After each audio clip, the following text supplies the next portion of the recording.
Hi ಎಲ್ರಿಗೂ ನಮಸ್ಕಾರ. Book ಬ್ರಹ್ಮ presence ಗಂಧದ ಬೀಡು ವಿಶೇಷ ಕಾರ್ಯಕ್ರಮಕ್ಕೆ ಪ್ರೀತಿಯ ಸ್ವಾಗತ. ಸೊ ಯಾರ ಮನೆ ಮುಂದೆ ಇದ್ದೀನಿ ಅಂತ ಯೋಚನೆ ಮಾಡ್ತಾ ಇದ್ದೀರಾ? ಸೊ ನಮ್ಮ ಮುಖ್ಯಮಂತ್ರಿಗಳ ಮನೆ ಇದು. ಯಾವ ಮುಖ್ಯಮಂತ್ರಿ, ಯಾವ ರಾಜ್ಯದ ಮುಖ್ಯಮಂತ್ರಿ ಅಂತ ಯೋಚನೆ ಮಾಡಬೇಡಿ. ಸೊ ಇವರು ಸಾಧಾರಣ ಎಲ್ಲ ಕ್ಷೇತ್ರದಲ್ಲೂ, ರಾಜಕೀಯದಲ್ಲೂ ಇದ್ದಾರೆ, ಸಿನಿಮಾದಲ್ಲೂ ಇದ್ದಾರೆ, ಕಿರುತೆರೆಯಲ್ಲೂ ಇದ್ದಾರೆ. ಸೊ ತಮ್ಮನ್ನು ತಾವು ಎಲ್ಲ ಕಡೆ ತೊಡಗಿಸಿಕೊಂಡಿರುವಂತಹ ನಾನ್ ಅದರ್ ದ್ಯಾನ್ ಮುಖ್ಯಮಂತ್ರಿ ಚಂದ್ರು ಅವರ ಮನೆಯಲ್ಲಿದ್ದೀನಿ. ಬನ್ನಿ ಅವ್ರ ಜೊತೆ ಮಾತಾಡ್ತಾ ಬರೋಣ. ಓಹೋ, ಏನ್ ಪ್ರಜ್ಞಾಜಿ? ನಮಸ್ತೆ ಸರ್. ಬನ್ನಿ ಒಳಗಡೆ. ಮನೆ ತುಂಬಾ ಚೆನ್ನಾಗಿದೆ ಸರ್. ಕಲಾವಿದ್ರು ಮನೆಗೆ ಬರುವಂಥದ್ದು ಇದೆಯಲ್ಲ, ಅದು ಇನ್ನೂ ಒಂಥರ ಖುಷಿ. ಅವ್ರ ಜೊತೆ ಮನೇಲಿ ಕೂತ್ ಮಾತಾಡೋದು ಇನ್ನೊಂದು ದೊಡ್ಡ ಖುಷಿ. ಸೊ ಇಷ್ಟು ದೊಡ್ಡ ಮನೆಯಲ್ಲಿ ನಿಮ್ಮ ಫೇವ್ರೆಟ್ ಜಾಗ ಯಾವುದು?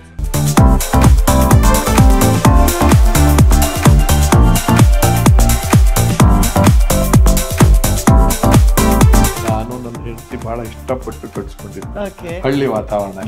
ಇದರಲ್ಲಿ 4-5 ಪ್ಲೇಸ್ ತುಂಬಾ ಇಷ್ಟ ಇದೆ. ಹೆಚ್ಚು ನಾನು ಕಾಲ ಕಳೆಯೋದು ನಮ್ಮ ಎದುರುಗಡೆ ಇದೆಯಲ್ಲ ಸಿಟ್ಔಟ್ ಅಂತ ಸೋಫಾ ಎಲ್ಲ, ಅಲ್ಲಿ ಓದೋದು, ಬರೆಯೋದು, ಮೀಟಿಂಗ್ಗಳು ಮತ್ತು ಫೋನ್ಗಳು, ಕಾನ್ಫರೆನ್ಸ್ ಗಳೆಲ್ಲ ಅಲ್ಲಿ ಬರ್ತೀವಿ. ಉಯ್ಯಾಲ ಅನ್ನೋದ್ರಲ್ಲಿ ಇಂಪಾರ್ಟೆಂಟ್.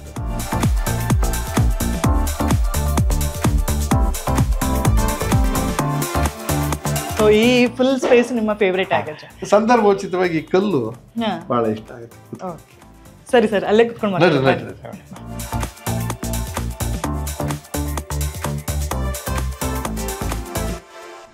ಇವತ್ತು ನಮ್ಮ ಜೊತೆ ಮುಖ್ಯಮಂತ್ರಿಗಳ ಜೊತೆ ಮಿನಿ ಮುಖ್ಯಮಂತ್ರಿ ಕೂಡ ಇದ್ದಾರೆ ಸಂದರ್ಶನದಲ್ಲಿ. ಅಂಚಿ, ಹಾಯ್ ಅಂಚಿ. ಹಾಯ್ ಸರ್, ಈ ಮನೆ ನಿಮ್ಗೆ ಎಷ್ಟು ಸ್ಪೆಷಲ್ ಅನ್ಸುತ್ತೆ ಸರ್? ಯಾಕೆಂತಂದ್ರೆ ಒಬ್ಬ ಕಲಾವಿದನಿಗೆ ಹೊರಗಡೆ ಪ್ರಪಂಚ ಸುತ್ತಾಡ್ತಾ ಅವ್ನ ಮನೆ ಅನ್ನುವಂಥದ್ದು ಅವನಿಗೆ ಏನಂತ ಹೇಳಿದ್ರೆ ಮನಕ್ಕೆ ತಂದು ಕೊಡುವಂತ ಒಂದು ತಾಣ ಅಂತಾನೆ ಹೇಳ್ಬೋದು. ಸೊ ಎಷ್ಟು ಸ್ಪೆಷಲ್ ಸರ್ ಈ ಮನೆ ನಿಮ್ಗೆ? ಬಹುತೇಕ ನಾವು ಹುಟ್ಟಿದ ಮೇಲೆ ಯಾವುದೋ ಒಂದು ಮನೇಲೆ ಹುಟ್ಟಿರ್ತೀವಿ. ಅಂದ್ರೆ ಮನೆಯಿಂದಲೇ ಕೊನೆ ತನಕ ನಾವಿರೋದು. ಈ ಮನೆ ತಪ್ಪಿದ್ರೆ ಆ ಮನೆ, ಅಪ್ಪ ಅಮ್ಮನ ಮನೆ, ಯಾವುದೋ ಕೆಲಸದ ಮೇಲೆ ಎಲ್ಲೋ ಹೋದಾಗ ಇನ್ನೊಂದು ಮನೆ. ಆದರೆ ಆ ಮನೆ ಅಂತಕ್ಕಂಥ ನಮ್ಮ ಭಾರತೀಯ ಸಂಸ್ಕೃತಿಯಲ್ಲಿ, ಪಾಶ್ಚಿಮಾತ್ಯದಲ್ಲಿ ಇದ್ರ ಬಗ್ಗೆ ಅಷ್ಟೊಂದು ಪ್ರೀತಿ ಒಲವಿರೋದಿಲ್ಲ, ಎಸ್ಥೆಟಿಕ್ ಆಗಿ ಬದಲಾವಣೆ ಇರೋದಿಲ್ಲ. ಇಲ್ಲಿ ಏನೇನೋ ನೋಡಿರೋದ್ರಿಂದ ನಾವು ನಮ್ಮ ಮನೆ ಒಂದು ಕಲ್ಪನೆ ಇರುತ್ತೆ. ಮಧ್ಯಮ ವರ್ಗ, ಕೆಳ ಮಧ್ಯಮದವರ್ಗಂತೂ ಒಂದು ಮನೆ ಕಟ್ಸ್ಕೊಳ್ಳೋದೇ ಒಂದು ದೊಡ್ಡ ಸಾಹಸ, ಅಸಾಧ್ಯವಾದದ್ದು. ಆ ಸಾಧ್ಯ ಆಗುವಾಗ ನನಗೆ ತೃಪ್ತಿ ಆಗುವಾಗೆ, ನನಗೆ ನನ್ನ ಕುಟುಂಬಕ್ಕೆ ತೃಪ್ತಿಯಾಗಿ ಕಟ್ಕೋಬೇಕು ಅಂತ. ಈ ಮನೆ ನಾನು ಬಹಳ ಓಡಾಡಿರೋದ್ರಿಂದ ತೊಟ್ಟಿ ಮನೆ ಅಂತೀವಿ. ಬಯಲ್ಸೀಮೆನಲ್ಲಿ ತೋಟದ ಮನೆಗಳಲ್ಲಿ ಇದೆಲ್ಲ ಇರ್ತದಲ್ಲ, ಇಲ್ಲಿ ಬೆಂಗಳೂರಿನಲ್ಲಿ ಯಾಕೆ ಮಾಡಬಾರ್ದು ಅಂತ ಯೋಚನೆ ಮಾಡಿದಾಗ ನಾನು ನನ್ನ ಶ್ರೀಮತಿಯವರು ಪದ್ಮ ಅಂತ ಯೋಚನೆ ಮಾಡಿ, ಮನೆ ಅನ್ನೋದು ಹೋಟ್ಲ್ ತರ ಇರಬಾರ್ದು, ಯಾರೋ ಗೆಸ್ಟ್ ಹೌಸ್ ತರನು ಇರಬಾರ್ದು. ಮನೆ ಅಂದ್ರೆ ಕಲಾಪಿಲ್ಲ ಬಿದ್ದಿದ್ರು ಚಿಂತೆ ಇಲ್ಲ. ಆ ಮನೆ ಒಳಗಡೆ ಹೋದಾಗ ವೈಬ್ರೇಷನ್, ನಾವ್ ಇನ್ನೊಂದಷ್ಟೊತ್ತಿಲ್ಲ ಯಾಕೆ ಇರಬಾರ್ದು ಈ ಮನೆಯಲ್ಲಿ ಅಂತ. ಆಮೇಲೆ ಇನ್ನೊಂದು ಪ್ರಕೃತಿನಲ್ಲಿ ಸಿಗ್ತಕ್ಕಂಥ ಗಾಳಿ, ಬೆಳಕು, ನೀರು ಮನೆ ಒಳಗೂ ಬರಲಿ ಅನ್ನೋ ದೃಷ್ಟಿಯಿಂದ ಈ ತೊಟ್ಟಿ ಮನೆಯನ್ನು ಕಾನ್ಸೆಪ್ಟ್ ಇಟ್ಕೊಂಡು ಇದ್ರಲ್ಲಿ ನನಗೆ ತುಂಬಾ ಆನಂದ ಸಿಗುತ್ತೆ. ಎಲ್ಲೇ ಬೇಜಾರಾಗಿದ್ದು, ಎಷ್ಟೇ ಎಕ್ಸಾಸ್ಟ್ ಆಗಿ ಇನ್ನೇನೋ ಸಿಟ್ಟು ದುಮ್ಮಾನಗಳಲ್ಲಿದ್ರು ಇಲ್ಲಿಗೆ ಬಂದು ಇಲ್ಲಿ ಕೂತ್ಕೊಂಡ ತಕ್ಷಣನೇ ಒಂದು 5-10 ನಿಮಿಷಕ್ಕೆ ಅದರ ರೇಂಜ್ ಎಲ್ಲ ಕಡಿಮೆ ಆಗುತ್ತೆ. ಕರೆಕ್ಟ್. ಸೊ ಇನ್ನೊಂದು ಕೇಳಬೇಕು ಸರ್, ಯಾಕೆಂತಂದ್ರೆ ಬ್ಯುಸಿ ಶೆಡ್ಯೂಲ್ ಅಲ್ಲಿ ನೀವು ವರ್ಕ್ ಮಾಡುವಂಥವ್ರು. ಸೊ ಮನೆಗೆ ಬಂದಾಗ ಆ ಪ್ರಪಂಚ ಸೊ ನಾರ್ಮಲ್ ಪೀಪಲ್ ತರನೇ ಇರುತ್ತಾ ಸರ್? ಹೇಗಿರುತ್ತೆ ಅಂದ್ರೆ ಮಕ್ಳ ಜೊತೆ, ಯಾಕಂದ್ರೆ ಮೊಮ್ಮಗಳು ಇದ್ದಾಳೆ, ಬಹಳ ವ್ಯತ್ಯಾಸ ಇದೆ. ಕುಟುಂಬ ಇಸ್ ಡಿಫ್ರೆಂಟ್. ಕರೆಕ್ಟ್. ವ್ಯವಹಾರ ಬೇರೆ, ಆಮೇಲೆ ನನ್ನ ಪ್ರೊಫೆಷನ್ ಬೇರೆ, ಆಮೇಲೆ ನನ್ನ ಸಹವಾಸಗಳು ಬೇರೆ, ಸ್ನೇಹಿತರುಗಳು ಬೇರೆ, ಸಂಬಂಧಿಕರು ಬೇರೆ. ಒಂದೊಂದು ರೀತಿಯಲ್ಲಿ ಸಂಬಂಧ, ಅದರ ವೈಬ್ರೇಷನ್ ಬೇರೆ ತರನೇ ಆಗುತ್ತೆ. ನಾವು ಅದೆಲ್ಲಕ್ಕೂ ಅಡ್ಜಸ್ಟ್ ಆಗಬೇಕು. ಅದಕ್ಕೆ ನಾನೇನ್ ಹೇಳ್ತೀನಿ ಅಂದ್ರೆ, ಸರಳವಾಗಿ ಹೇಳೋದಾದ್ರೆ ಸ್ವಿಚ್ ಆನ್ ಸ್ವಿಚ್ ಆಫ್ ಅಂತೀವಿ. ಕರೆಂಟ್ ಇದೆಯಲ್ಲ, ಈಗ ಸುಲಭವಾದ ಎಕ್ಸಾಂಪಲ್, ಈ ಮನೆಯೊಳಗೆ ಕರೆಂಟ್ ಇದೆ, ಈಗ ಲೈಟ್ ಹಾಕ್ತೀವಿ, ಹಾಲಿಂದ ಲೈಟ್ ಹಾಕಿದ್ರೆ ಹಾಲಿಂದ ಹತ್ಕೊಳ್ಳುತ್ತೆ, ಇಲ್ಲೇ ಹಾಕಿದ್ರೆ ಇಲ್ಲೇ, ದೇವ್ರ ಮನೆದ್ ಹಾಕಿದ್ರೆ ದೇವ್ರ, ಆಮೇಲೆ ತಿರ್ಗಿ ಆಫ್ ಮಾಡ್ಬೋದಲ್ವಾ. ಹಾಗೆ ನಮ್ ತಲೆನೂ ಕೂಡ ಈ ತರದ ವಿಚಾರ, ಒಂದು ತರ ಪವರ್ ಸ್ಟೇಷನ್. ಹೌದು, ಕಂಟ್ರೋಲಿಂಗ್. ಈಗ ಬೆಂಗಳೂರು, ಈಗ ನಾನು ಇಲ್ಲಿಂದ ಆಚೆಗೆ ಹೋಗ್ಬೇಕಾದ್ರೆ ಇದನ್ನ ಆಫ್ ಮಾಡ್ತೀನಿ. ಕಣ್ಣಿಗೆ ಸತ್ಯ ಯಾವ್ದು ಹೇಳಿ? ಎಲ್ಲಿರ್ತೀನೋ ಅದೇ ಸತ್ಯ. ಆ ಸ್ವಿಚ್ ಆನ್ ಮಾಡ್ಕೊಳ್ಳಿ. ಈಗ ನಾನು ಆಫೀಸ್ಗೆ ಹೋಗ್ತೀನಿ, ಕನ್ನಡ ಅಭಿವೃದ್ಧಿ ಕನ್ನಡ ಆಮ್ ಆದ್ಮಿ ಪಾರ್ಟಿ ಅಧ್ಯಕ್ಷನಾಗಿದ್ದೀನಿ. ಇದಕ್ಕೂ ಸಂಬಂಧ ಇಲ್ಲ. ದಾರಿಲಿ ಹೋಗೋ ಡ್ರೈವರ್ಗೂ ನನಗೂ ಸಂಬಂಧ ಇಲ್ಲ. ಇನ್ಯಾರ ಜೊತೆಲೋ ಹರಟೆ ಹೊಡಿಯೋದು ಅಲ್ಲಿ ಹೋಗಿ ಕೂತ ತಕ್ಷಣ ಜವಾಬ್ದಾರಿಯುತವಾದ ಜಾಗದಲ್ಲಿ ಕೂತ್ಕೋತೀನಿ, ಆ ಸ್ವಿಚ್ ಆನ್ ಮಾಡ್ಕೋತೀನಿ, ಇದನ್ನೆಲ್ಲ ಮರಿತೀನಿ. ಇದನ್ನ ಅಭ್ಯಾಸ ಮಾಡ್ಕೊಂಡಷ್ಟು ಕೂಡ ಆರೋಗ್ಯವಾಗಿರ್ಬೋದು ಮತ್ತು ಕೆಲಸವನ್ನು ಅಚ್ಚುಕಟ್ಟಾಗಿ ಮಾಡಕ್ ಪ್ರಯತ್ನ ಮಾಡ್ಬೋದು. ಎಲ್ಲಾ ಕೆಲಸವೂ ಅಂದ್ಕೊಂಡಂಗೆಲ್ಲ ಆಗೋದಿಲ್ಲ, ಇದು ವ್ಯವಸ್ಥೆನೇ ಆಗಿದ್ದು. ಆದ್ರೆ ನನ್ನ ಮನಸ್ಸಿಗೆ ತೃಪ್ತಿ ಆಗ್ಬೇಕು, ನೋಡೋರ್ ಕಣ್ಣಿಗೆ ತೃಪ್ತಿ ಆಗ್ಬೇಕು, ನನಗೆ ಜವಾಬ್ದಾರಿ ಕೊಟ್ಟವ್ರಿಗೆ ತೃಪ್ತಿ ಆಗ್ಬೇಕಲ್ಲ. ಆ ದೃಷ್ಟಿಯಿಂದ ನೀವು ಹೇಳಿದಾಗೆ ಈ ಮನೆಯನ್ನ ಇಲ್ಲಿರುವಾಗ ಇಲ್ಲೂ ಕೂಡ ಅಡಿಗೆ ಮನೆಯಲ್ಲಿ ಇರ್ತಕ್ಕಂಥವ್ರನ್ನ ಮರ್ತು ಬಿಡ್ತೀನಿ, ಇಲ್ಲಿದ ಸಂಬಂಧ. ಈಗ ಗಳಿಗೆ ನಮ್ಮನೇಲಿ ನೀವಿದ್ದೀರಾ ರಾಘವೇಂದ್ರ, ನೀವೆಲ್ಲರೂ, ಇದು ಸತ್ಯ. ಇನ್ನು ಮಿಕ್ಕಿದ್ದಷ್ಟು ಸುದ್ದಿ ತಿಳ್ಕೊಬೇಕು. ನನಗೆ ಕಾಫಿ ಮಾಡ್ತಿದ್ದಾರೋ ಟೀ ಮಾಡ್ತಿದ್ದಾರೋ ಕೂತ್ ಕೇಳ್ಕೋಬೇಕು. ಕಣ್ಣಿಂದ ಕಾಣಲ್ಲ, ಕಣ್ಣಿಗೆ ಕಾಣೋದು ಸತ್ಯ. ಆ ಸತ್ಯಕ್ಕೆ ನಾವು ಸ್ವಿಚ್ ಆನ್ ಸ್ವಿಚ್ ಆಫ್ ಮಾಡ್ಕೊಂಡ್ರೆ ಎಲ್ಲವೂ ನೆಮ್ಮದಿ. ಸೊ ಎಲ್ಲೋ ಹೇಳ್ತಾರಲ್ಲ ಸರ್, ಈಗ ಬಿಸಿ ಶೆಡ್ಯೂಲ್ ನ ಮುಂದೆ ಸೊ ನಮ್ ಹೆಲ್ತ್ ಎಲ್ಲೋ ಅಪ್ಸೆಟ್ ಆಗ್ತಿದೆ. ಎಸ್ಪೆಷಲಿ ಈಗ ಯುವ ಜನತೆಗಳಿಗೆ ಯಾವ ತರ ಅಂತ ಹೇಳಿದ್ರೆ, ಒಂದಷ್ಟು ಕೆಲಸಗಳನ್ನ ಮಾಡಿದ್ರೆ ಒಂದಷ್ಟು ದಿನ ರಜೆ ಬೇಕಾಗುತ್ತೆ. ಸೊ ಅಷ್ಟು ಸ್ಟ್ರೆಸ್ ಅವರಿಗೆ ಕ್ರಿಯೇಟ್ ಆಗ್ತಾ ಹೋಗುತ್ತೆ. ಬಟ್ ಹೌ ಯು ಮ್ಯಾನೇಜ್ ಅಂತ ಹೇಳಿ, ನಿಮ್ಮ ಊಟದ ಕ್ರಿಯೆ ಯಾವ ತರ ಇರುತ್ತೆ? ಇನ್ನು ಜನರಲ್ ಒತ್ತಡ ಇರುತ್ತೆ, ಆದ್ರೆ ಮಾಡೋ ಕೆಲಸಗಳು ಮೇಲೂ ಡಿಪೆಂಡ್ ಆಗುತ್ತೆ. ಹೆಚ್ಚು ಓದಿರ್ತಕ್ಕಂಥವ್ರು, ಬೇರೆ ತರದ ಜವಾಬ್ದಾರಿ ಕೂತ್ಕೊಂಡು ಮಾಡ್ತಕ್ಕಂಥದ್ದು, ಎಸಿ ಕೂತ್ಕೊಂಡು ಮಾತಾಡ್ತಕ್ಕಂಥ ಇತ್ತೀಚಿನ ದಿನಗಳ IT BT ಒತ್ತಡ ಜಾಸ್ತಿ. ಇದಲ್ಲದೆ ಒತ್ತಡಗಳಿರ್ತದೆ, ಮಳೆ ಬಿದ್ದಿರ್ತದೆ ರೈತನಿಗೆ. ಆ ಬಿದ್ದಾಗ ಮಳೆನ ಆ ಕೆಲಸಗಳು ಮಾಡ್ಕೊಳ್ಳದೆ ಹೋದ್ರೆ ನೆಕ್ಸ್ಟ್ ಮಳೆ ತನಕ ಕಾಯಕ್ಕಾಗಲ್ಲ. ಆ ಒತ್ತಡಗಳು ಅವ್ರಿಗಿರ್ತದೆ. ಆದ್ರೆ ಎಲ್ಲೋ ಒಂದ್ ಕಡೆ ನನ್ನ ಇತಿಮಿತಿಯನ್ನು ನಾನು ಅರ್ಥ ಮಾಡ್ಕೊಂಡು ಅದರಲ್ಲಿದ್ದಾಗ ದುರಾಸೆ ಇಲ್ಲದೆ ಇದ್ರೆ, ಇನ್ನೊಂದು ಕಾಸೆ ಪಡದೆ ಇದ್ರೆ, ಅದರಲ್ಲಿ ತೃಪ್ತಿಯಾಗಿ ಆ ಶ್ರಮವನ್ನ ಕಾಳಿಕಬಹುದು ಬೆಳಗಿನ ಸಂಜೆವರೆಗೂ. ಅದು ಸಾಮಾನ್ಯವಾಗಿ ಕುಟುಂಬದಲ್ಲಿ ನೆಮ್ಮದಿ ಅಂತಕ್ಕಂಥದ್ದಿದ್ರೆ, ಊರಿನ ಸಂಬಂಧದ ಜೊತೆನಲ್ಲಿ ನೆಮ್ಮದಿಯಾಗಿದ್ದಿದ್ರೆ, ಆಮೇಲೆ ನನಗೆ ಅದು ಇನ್ಯಾರನ್ನೋ ನೋಡಿ ಕೆಂಬೂತ ಕುಣಿತಾ ಇದೆ ಅಂತ ನಾನು ಕುಣಿಬೇಕು ಅಂತಕ್ಕಂಥದ್ದು ಭಾವನೆ ಇಲ್ಲದೆ ನನಗೆ ಸಿಕ್ಕಿ ರಾಸಿಗೆ ಇದ್ದಷ್ಟು ಕೈಲಿ ಚಾಚಿ. ಆಮೇಲೆ ಒಂದ್ ಕಡೆ ಇನ್ನೊಂದು, ನನಗಿಂತ ಇನ್ನೂ ಬಹಳಷ್ಟು ದುಃಖದಲ್ಲಿದ್ದಾರೆ ಅಂತಂದಾಗ ಅವ್ರನ್ನ ಎತ್ತೋದಕ್ಕೆ ಪ್ರಯತ್ನ ಮಾಡ್ತೀವಲ್ಲ, ಅದು ಸಿಗುತ್ತೆ ಸಂತೋಷ. ಇದು ಈ ಲೆಕ್ಕಾಚಾರದಲ್ಲಿ ನಾನು ಒತ್ತಡದ ನಾವು ಕಡಿಮೆ ಮಾಡ್ಕೋಬೇಕಾದ್ರೆ ಹಾಸ್ಯ ಮತ್ತು ಪ್ರಜ್ಞೆ ಇರಬೇಕು. ಅಂದ್ರೆ ಕೊರಗೋದು, BP ಜಾಸ್ತಿ ಮಾಡ್ಕೊಳ್ಳೋದು, ಟೆನ್ಷನ್ ಆಗೋದು. ಆಮೇಲೆ ಪ್ರಪಂಚದಲ್ಲಿ ನಾವು ಚಿಕ್ಕವರ ಎಷ್ಟು ವರ್ಷ, ನಮ್ಗೆ 100-120 ವರ್ಷದ ಒಂದು ಲೆಕ್ಕ ಇದೆ. ಪ್ರಪಂಚ ಎಷ್ಟು ದೊಡ್ಡದು, ಪ್ರಕೃತಿ ಎಷ್ಟು ದೊಡ್ಡದು, ಸೃಷ್ಟಿ ಎಷ್ಟು ದೊಡ್ಡದು, ಅದರಿಂದ ಎಷ್ಟು ತಾಳ್ಮೆಯಿಂದ ಇರ್ಬೋದಲ್ವ. ಹಾಗಾಗಿ ಅದನ್ನೆಲ್ಲ ನೆನೆಸ್ಕೊಂಡಾಗ ಕಾಲಕ್ಕೆ ಏನೇನಾಗಬೇಕು ಅದೆಲ್ಲವೂ ಆಗತ್ತೆ. ಅದು ನಮ್ಮ ಕೈನಲ್ಲಿಲ್ಲ. ಆದರೆ ಹಾಗಂತ ಸೋಂಬೇರಿಯಾಗಿ ಕೂತ್ಕೊಳ್ತಕ್ಕಂಥದ್ದು ಮನುಷ್ಯನ ಗುಣ ಅಲ್ಲ, ನಾವು ಪ್ರಾಣಿಗಳಲ್ಲ. ಆ ದೃಷ್ಟಿಯಿಂದ ಚಟುವಟಿಕೆಯನ್ನು ಇಟ್ಕೋಬೇಕು. ಆಮೇಲೆ ಆರೋಗ್ಯ ಕಾಪಾಡ್ಕೊಳ್ಳೋದು ನಮ್ಮ ಕೈನಲ್ಲಿದೆ. ಇದು 2-3 ಥರ ಇದೆ. ಊಟ ತಿನ್ನೋದ್ರಿಂದ, ಆಹಾರ ಪದ್ಧತಿಯಿಂದ, ವ್ಯಾಯಾಮ ಮಾಡೋದ್ರಿಂದ. ಹಾಗಾಗಿ ನಮಗೆ ತೊಂದರೆ ಆದಾಗ ಇತ್ತೀಚಿನ ದಿನಗಳಲ್ಲಿ ಸೌಲಭ್ಯಗಳು ಸೌಕರ್ಯಗಳು ಇರೋದ್ರಿಂದ ತೋರಿಸ್ಕೊಳ್ಳೋದ್ರಿಂದ, ಅಥವಾ ನೇಚರ್ ಜೊತೆ ಒಳಗಡೆ ಬದುಕ್ತಾ ಇದ್ದಾಗ ಇವ್ಯಾವುದೂ ಕಾಯಿಲೆನೇ ಬೇಕಾಗಿಲ್ಲ. ಅಲ್ಲಿ ಮಲಗಿ ಎದ್ರೇನೆ ಸಾಕು, ಅದರ ಗಾಳಿ ಅದರ ನೀರು ಕುಡಿದ್ರೆ ಸಾಕು, ವಾಸಿ ಆಗ್ತದೆ. ಇವನ್ನೆಲ್ಲ ಮನಸ್ಸಿನಲ್ಲಿ ಇಟ್ಕೊಂಡ್ರೆ, ಈಗ ನನಗೆ 72 ವರ್ಷ. ನಿಮ್ಗೆ ಆಶ್ಚರ್ಯ ಅದ್ಭುತ ಅಂದ್ರೆ 5-6 ಸಮಸ್ಯೆಗಳಿದಾವೆ ನನಗೆ. ಓಪನ್ ಹಾರ್ಟ್ ಸರ್ಜರಿ ಆಗಿದೆ, ಈ ಕಣ್ಣು ಆಕ್ಸಿಡೆಂಟ್ ಆಗಿ ಹೊರಟೋಯ್ತು, ಕಾಣೋದಿಲ್ಲ ಒಂದು ಕಣ್ಣು, ಬುರುಡೆಗೆ ತೂತಾಯ್ತು, ಫೋಕಲ್ ಬಾಕ್ಸ್ ಹೊಡೆದೋಯ್ತು, ಕಿವಿ ಹೊಡೆದೋಯ್ತು ಆಕ್ಸಿಡೆಂಟ್ ಆಗಿ. ಆಮೇಲೆ ಫೈಲ್ಸ್ ಪ್ರಾಬ್ಲಮ್ ಬಂತು, ಆಮೇಲೆ ಥೈರಾಯ್ಡ್ ಪ್ರಾಬ್ಲಮ್ ಇದೆ. ಅಂದ್ರೆ ಯಾವುದು ವಾಸಿ ಆಗಲ್ಲ. ಇದು ರೋಗ ಅನ್ನೋದಕ್ಕಿಂತ ಡಿಫಿಷಿಯನ್ಸಿ. ಇದು ಬಂದಿದೆ, ಸ್ನೇಹಿತರು ಅವ್ರ ಜೊತೆಲೇ ಇಟ್ಕೊಂಡು ಹೋದ್ರೆ ನಾನು ಸಂತೋಷವಾಗಿರ್ತೇನೆ. ಅವ್ನ ಫ್ರೆಂಡ್ಸ್ ಮಾಡ್ಕೊಂಡ್ಬಿಟ್ರೆ, ಫ್ರೆಂಡ್ಸ್ ಅಂದ್ರೆ ನಾವು ಎಚ್ಚರಿಕೆ ಆಗಿರ್ಬೇಕು. ಆಮೇಲೆ ಒಂದು ಹಂತಕ್ಕೆ ಆರೋಗ್ಯ ದೇಹನೇ ಕಾಪಾಡ್ಕೊಳ್ಳುತ್ತೆ. ವಯಸ್ಸು ಮೀರಿದ ಮೇಲೆ ದೇಹನ ನಾವು ಕಾಪಾಡ್ಕೋಬೇಕು. ಈಗ ನಿಮ್ಮದು ಆ ಲೆಕ್ಕ ಅಲ್ಲ. ನಿಮ್ಮದು ನೀವು ಬಂದಿದ್ದೀರಲ್ಲ, ಇವರೆಲ್ಲರಿಗೂ ನೀವು ಒಂದ್ ವೇಳೆ ಎಡವು ಬಿದ್ರು ಅಂದ್ರೆ ನೀವೇ ಆಂಟಿಸೆಪ್ಟಿಕ್ ಇದೇನೋ ತಗೋಬೇಕು ಅಂತ ಇಲ್ಲ. ಅಂದ್ರೆ ಹಳ್ಳಿ ಕಡೆ ಬೆಳೆದಿದ್ರಂತೂ ಬೇಕೇ ಇಲ್ಲ. ಯಾವುದೋ ಒಂದು ಇದು ಮಾಡ್ಕೊತಾರೆ, ಹೋಗ್ತಾರೆ. ಬಾಡಿನೇ ಅದು ರಿಆರ್ಗನೈಸ್ ಮಾಡ್ಕೊಳ್ಳುತ್ತೆ. ವಯಸ್ಸಾದ್ಮೇಲೆ ಆರ್ಗನ್ಸ್ಗಳು ವೀಕ್ ಆಗಿರ್ತದೆ, ಮಿಷಿನರೀಸ್ ಇದ್ದಂಗೆ.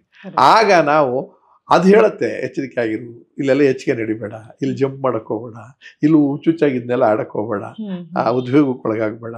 ಅವಾಗ ಎಚ್ಚರಿಕೆ ವಹಿಸಬೇಕು. ಇಷ್ಟೇ ಆರೋಗ್ಯ. Correct sir. ಇವಾಗ್ಲೇ ಇಷ್ಟು ಎನರ್ಜಿ ಆಗಿರೋರು ನೀವು.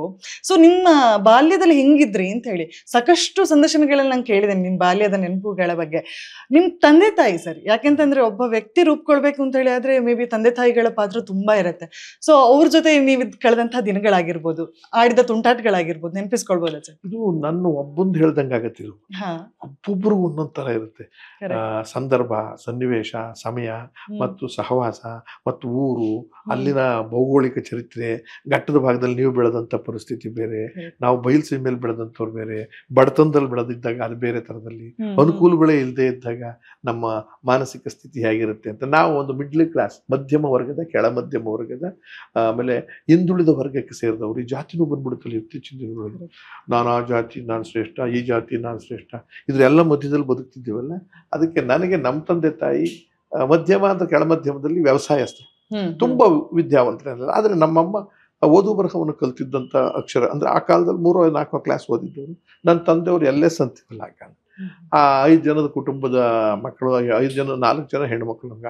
ಇಬ್ರು ಅಕ್ತಿರು, ಇಬ್ರು ತಂಗಿದಿರು, ಅಲ್ಲೆಲ್ಲ ಇಬ್ರು ತೀರೋಗಿದ್ದಾರೆ, ಇಬ್ಬರಲ್ಲೆಲ್ಲೋ ಇದ್ದಾರೆ.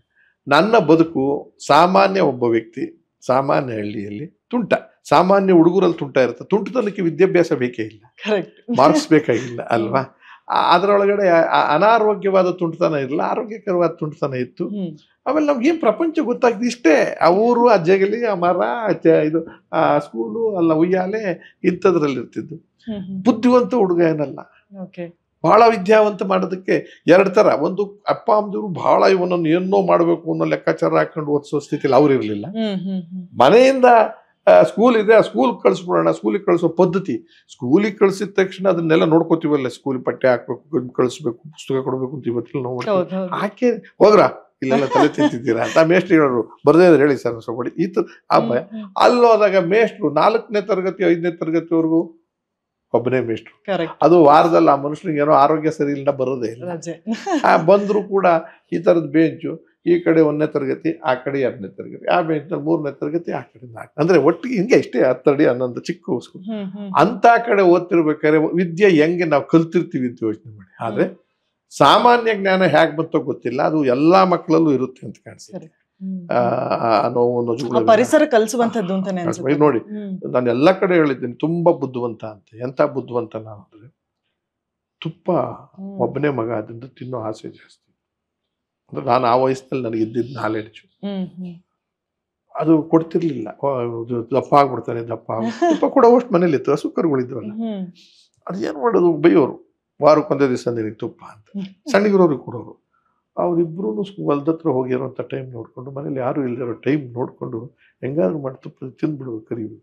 ತುಪ್ಪದ ಸ್ಟ್ರಕ್ಚರು ಗೊತ್ತಿಲ್ಲ, ಅದ್ರ ಫಾರ್ಮೇಶನ್ನೇ ಗೊತ್ತಿಲ್ಲ ನಮ್ಗೆ. ತುಪ್ಪ ಅವ್ರು ಹಾಕೋರು, ನಾವು ತಿಂತಿದ್ದು, ಊಟ ತಿಂತಿದ್ವಿ. ನಾವೆಲ್ಲ ಮುದ್ದೆ ತಿಂತಿದ್ದು, ರೊಟ್ಟಿ ತಿಂತಿದ್ವಿ.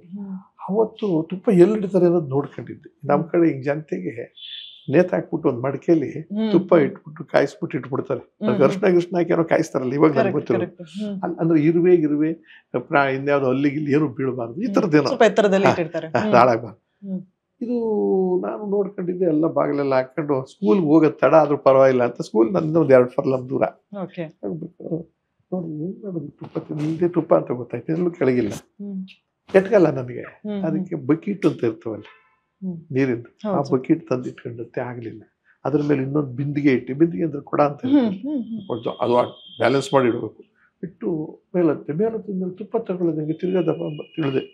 ಒಂದು ಚಾಕು, ಅವಾಗೇನು ಸ್ಪೂನ್ ತರ ಇರಲಿಲ್ಲ ನಮ್ಗೆ, ಎಣ್ಣೆ ಚತ್ತ ಚಾಕು, ಹಾಗೆ ಅದನ್ನ ಎತ್ಕೊಂಡೆ ಮೇಲೆ ಹತ್ತಿ ನಿಂತ್ಕೊಂಡು ಬ್ಯಾಲೆನ್ಸ್ ಮಾಡಿ ನೋಡ್ತೀನಿ, ಗಟ್ಟಿಗಿದೆ, ತುಪ್ಪ ತರ ಇಲ್ಲ. ತುಪ್ಪ ನಾನು ನೋಡಿರೋದೇನೇನೆ ತುಪ್ಪ, ಇದೇನು ತುಪ್ಪ ಹಿಂಗಾಗಿದೆಯಲ್ಲ, ಈ ತುಪ್ಪ ನಾನು ಮೂಸ್ ನೋಡಿದ್ರೆ ತುಪ್ಪದ ತರ ಇತ್ತು.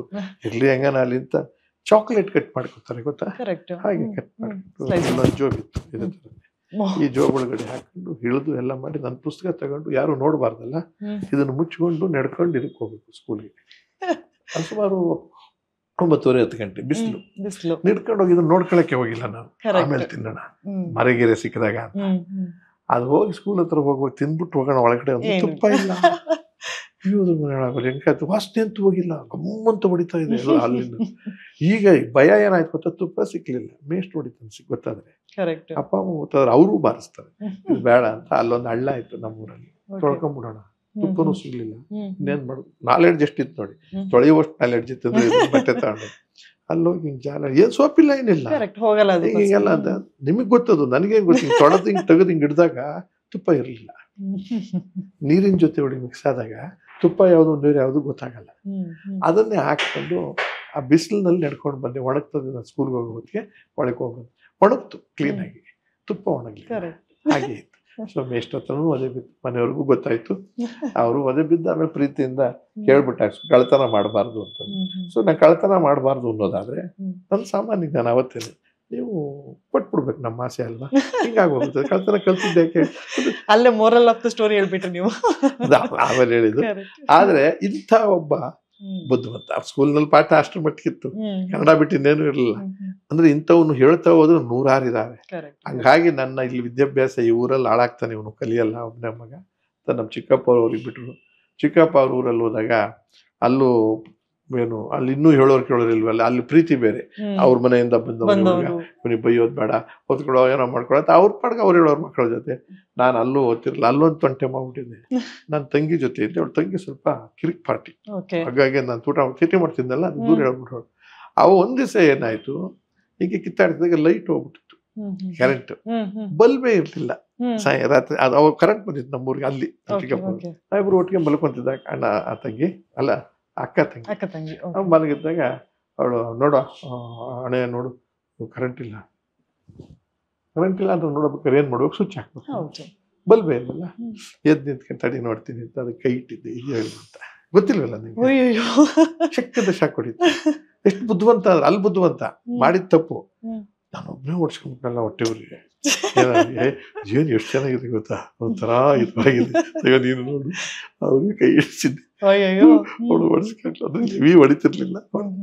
ಸೊ ಈ ಕಲಾವಿದ ಹಾಗಾದ್ರೆ ಯಾವಾಗ್ಲೇ ಉಟ್ಕೊಂಡಿದ್ರು ಅಂತ ಅನ್ಸುತ್ತೆ ಅಲ್ವಾ? ಬಣ್ಣ ಹಾಕೊಳ್ಳೋದೇನೆ ದೊಡ್ಡ ಕಲಾವಿದ ಅಂತ ಕಾಣಿಸುತ್ತೆ. ಅಂದ್ರೆ ಆ ಸಂದರ್ಭಕ್ಕೆ ತಕ್ಕಗೆ ಒದೆ ಬಿತ್ತು ಅಂತ ಇಟ್ಕೊಳ್ಳೋ ಅದಕ್ಕೇನ್ ತಲೆ ಕೆಡ್ಸ್ಕೊಳ್ತೀವಿ.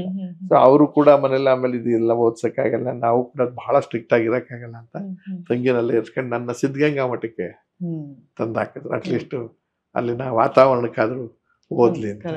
ಅಲ್ಲಿ ಓದ್ದೆ, ಆಶ್ಚರ್ಯ ಮತ್ತು ಅದ್ಭುತ ನಿಮ್ಗೆ ಅಂದ್ರೆ ಅಲ್ಲೂ ಬುದ್ಧಿವಂತ ಅಂತ. ಸಂಸ್ಕೃತ್ ಬೇರೆ, ಮಠದಲ್ಲಿ ಸಂಸ್ಕೃತ್, ನಾವು ಶೂದ್ರರು, ಬ್ಯಾಕ್ವರ್ಡ್ ಕ್ಲಾಸ್, ನಮ್ಗೆಲ್ಲ ತಲೆಗತ್ತೈತಿ. ಒಂದ್ ದಿವ್ಸನೂ ಅದನ್ನ ನೋಡೇ ಇಲ್ಲ. ಪಾಠ ಅರ್ಥನೇ ಆಗ್ತದೆ, ಬೆಳಿಗ್ಗೆ 6:30 ಸಂಸ್ಕೃತ್, ಪ್ರಪಂಚದಲ್ಲಿ ಏನು ಗೊತ್ತಾಗ್ತಿಲ್ಲ, ಸುಮ್ಮನೆ ಮಕ್ಕಳು ಸಂಗು ಇಲ್ಲ, ಬೈದು ಬಿಡ್ತಾರೆ. ಸುಮ್ ಕೇಳಿಸ್ಕೊಂಡು ಒಂಥರ ಆಕ್ಟ್ ಮಾಡೋದು, ಗಟ್ ಮಾಡ್ಕೊಳ್ಳೋದು ಕಲ್ತ್ಕೊಂಡಿದ್ದು. ಎಸ್ ಯಜ್ಞಾನದೇ ಆ ಸಿಂಧೂರಗ ದಸ್ಯನಗ ಗುಣಗ ದೇವತಾ ಅಂತ ಅದು ಒಂದು ಫ್ಲೋ, ಅದೇನು ಅರ್ಥ ಏನು ಗೊತ್ತಾಗ ಆ ತರ ಇತ್ತು. ಅಲ್ಲೂ ಹಿಂಗೆ. ಆಮೇಲೆ ಸ್ನಾನ ಮಾಡ್ಬೇಕಾದ್ರೆ ನಲ್ಲಿ ಕೆಳಗಡೆ ನೀರು, ತಣ್ಣೀರು, ಮಠದಲ್ಲಿ ಬಿಸಿನೀರು ಕೊಡ್ತಾರೆ, ಸಾವಿರಾರು ಜನ ಊಟ ಹಾಕೋರು. ಆ ನಲ್ಲಿ ಹತ್ರಕ್ಕೆ ಹೋಗ್ಬಿಟ್ಟು ನೀರು ಚಿಮ್ಸ್ಕೊಂಡು ಬಂದ್ಬಿಡ್ತಿದ್ದೆ. ಸ್ನಾನ ಆಯ್ತು, ಒಂದು ವಾರ ಆದ್ರೂ ಸ್ನಾನ ಇಲ್ಲ. ಅಲ್ಲೂ ಎಷ್ಟು ತುಂಟ ಅಂದ್ರೆ, ನಮ್ಮ ರೂಮಲ್ಲಿ ಒಂದು 5-6 ಜನ ಇದ್ರು, ಓದೋದ್ ತಲೆಗತ್ತಿರ್ಲಿಲ್ಲ ನಮಗೆ. ಆಗ ಏನ್ ಮಾಡೋದು, ಹೋಗ್ಲೇಬೇಕಲ್ಲ, ಮನೆಗೆ ಹೋಗಂಗಿಲ್ವಲ್ಲ, ಊಟ ಹಾಕ್ತಾರೆ, ಇಲ್ಲಿ ತಿಂಡಿ ಕೊಡ್ತಾರೆ. SSLC ವರ್ಗು ಪಬ್ಲಿಕ್ ಪರೀಕ್ಷೆ ಇಲ್ವಲ್ಲ, ಗೊತ್ತಿದೆ. ಈ ಬಟ್ಟೆ ಒಗ್ಯೋದೊಂದು ಸೋಂಬೇರಿತನ, ಸೋಂಬೇರಿ ಅಂದ್ರೆ ಸೋಂಬೇರಿ.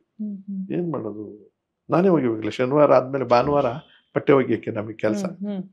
ಸರಿ ಆಯ್ತು. ನಮ್ 4-5 ಜನ ಹುಡುಗರು ತುಂಬಾ ಬುದ್ಧಿವಂತರು, ಭಯ, ನಂತರ ಧೈರ್ಯ ಇರ್ಲಿಲ್ಲ, ಬಂಡತನ ಇರ್ಲಿಲ್ಲ. ಸೊ ಅವರು ರಾತ್ರಿ, ಶನಿವಾರ ರಾತ್ರಿ ಬಟ್ಟೆ ಎಲ್ಲ ನೆನಾಕವ್ರದ್ದು ಒಂದೊಂದು ಬಕೆಟ್ ಇರೋದು ಎಲ್ರು, ಅದ್ರಲ್ಲಿ ಅವರು ಬಟ್ಟೆ ಇದ್ದವೇ 2-3 ಜೊತೆ ಅಲ್ವೇ ನಮ್ಮ, ಅವನ್ನ ಹಾಕಿ ನೀರ್ ಹಾಕಿ, ಅವಾಗ 500-505 ಸೋಪ್ ಬತ್ತಿತ್ತು ಹಳೆ ಕಾಲ, ಅದ್ ಹಾಕಿ ಇಟ್ಟು ಇವರೆಲ್ಲ ಮಲಿಕಳ್ತಕ್ಕೆ ಕಾದಿದ್ದು. ನನ್ನ 4-5 ಬಟ್ಟೆನ ಒಂದೊಂದು ಬಕೆಟ್ಗೆ ಅದ್ರ ಮಧ್ಯ ಸೇರಿಸ್ಬಿಟ್ಟು, ಅರ್ಥ ಆಗಿರ್ಬೋದಲ್ಲ ನಿಮಗೆ. ಒಟ್ಟಿಗೆ ಎಷ್ಟೋ ಹಾಕಿದ್ರೆ ಒಗ್ಯಲ್ಲ, ಗೊತ್ತಾಗ್ಬಿಡ್ತದೆ ಒಂದೇ ಅಂತ. ಬನ್ನೀನೊಬ್ಬರಿಗೆ, ನಿಕ್ಕರೊಬ್ಬರಿಗೆ, ಶರ್ಟ್ ಒಬ್ಬರಿಗೆ ಮಲ್ಕೊಂಡ. ಬೆಳಗ್ಗೆ ಅವ್ರು ಹೋಗಿವಾಗ ಯಾರ್ದೋ ಬಂದ್ಬಿಟ್ಟದೆ, ಪಾಪ ಏನೋ ಮಿಸ್ ಆಗಿ ಬಂದಿದೆ ಅಂತ ಕಳ್ದ್ಬಿಟ್ಟಲ್ಲ, ಅಲ್ಲಿ ಎತ್ಕೊಂಡ್ಬಿಟ್ಟು. ಸುಮಾರು ದಿವಸ ಆದ್ಮೇಲೆ ಗೊತ್ತಾಗಿ ಕಳ್ಳ ಹಿಂಗೆಲ್ಲ ಮಾಡ್ತಿದ್ಯಾ ಅಂತ ಆಮೇಲೆ ಅದನ್ನು ಕರೆದ್ರು. ಆಮೇಲೆ ಸಮಾಧಾನ ಮಾಡ್ಬೇಕಾದ್ರೆ ನಮ್ಮ ಮನೆಯಿಂದ ತಗೊಂಡೋಗಿರೋ ತೊಂಬಿಟ್ಟು ಏನೇನೋ ಕಳ್ಸೋರು. ಈ 2-3 ತಿಂಗಳಿಗೆ ಒಂದ್ಸತಿ ಹೋಗಿವೆಲ್ಲ ತಿಂಡಿ ತಿನ್ನೋದಕ್ಕೆ, ಅಲ್ಲಿ ಬರೀ ಊಟ ಬಿಟ್ಟು ನೀನು ಸಿಗ್ತಿರ್ಲಿಲ್ಲ. ಇಂಥ ಒಬ್ಬ ಬುದ್ಧಿವಂತ ಮಠದಲ್ಲಿ ಸ್ವಾಮಿಗಳಿಗೆ ತುಂಬಾ ಪ್ರಿಯವಾದ ವ್ಯಕ್ತಿ. ಹಾಗೆ ತುಂಬಾ ಮಾರ್ಕ್ಸ್ ತಗೊಂಡಲ್ಲ, ತುಂಬಾ ಬುದ್ಧಿವಂತ ತುಂಟಾಟದಲ್ಲಿ.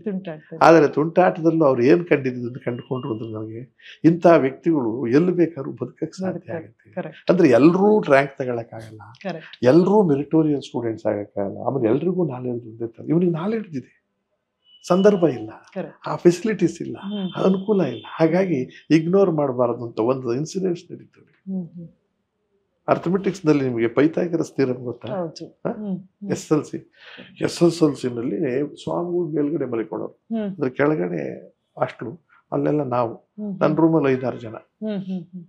SSLC ಪರೀಕ್ಷೆ ಹೋದ್ರು ನಂದಷ್ಟೇ ಮಾರ್ಕ್ಸು, ಸುಮ್ಮನೆ ಇದ್ರು ಅಷ್ಟೇ ಮಾರ್ಕ್ಸು. ಅಂದ್ರೆ ನಂದು ನಾಲೆಡ್ಜ್ ಹೋಗ್ಲೇಬೇಕು. ಮನೇಲಿ ಮಾರ್ಕ್ಸ್ ಕಾರ್ಡೆಲ್ಲ ಕೇಳ್ತಾರಲ್ಲ, ದಿವಸ ಏನು ಸ್ಟ್ರಿಕ್ಟ್ ಅಂದ್ರೆ ಮೇಷ್ಟ್ರು, ಬೆಳಗ್ಗೆ ಈ ಪರೀಕ್ಷೆ ಇದೆ ಕನ್ನಡ, ರಾತ್ರಿ 11 ಗಂಟೆ ತನಕ ಎದ್ದು ಓದ್ಕೋಬೇಕು. ಅವ್ರು ಓದ್ತಾನೋ ಬಿಡ್ತಾನೋ, ಅವ್ರು ಸ್ಟ್ರಿಕ್ಟ್ ರೂಲ್ಸ್ ಸ್ವಾಮಿಗಳು ಆದೇಶ ಮಾಡಿದ್ದಾರೆ. ಬಟ್ ಸ್ವಾಮಿಗಳು ಅಲ್ಲಿಂದ ಬರ್ಬೇಕಾದ್ರೆ ಟಾರ್ ರೋಡು ಅವ್ರ ಪೂಜೆಯಿಂದ ಬರ್ಬೇಕಾದ್ರೆ ಪಾದರಕ್ಷೆ ಇರೋದು ಗೊತ್ತಾ, ಮರದ್ದು, ಅದ್ ಬರ್ಬೇಕಾದ್ರೆ ಹೆಂಗೆ ಹೇಳ್ತೇಳಿ ಸೊ ಅಲ್ಲೆಲ್ಲೋ ಟಕ ಟಕ ಅನ್ನುವಲ್ಲಿ ಎದ್ದು ಕೂತ್ಕೊಂಡು ನಾವು ಬೇರೆಯವ್ರು ಗೊತ್ತಿರೋದು.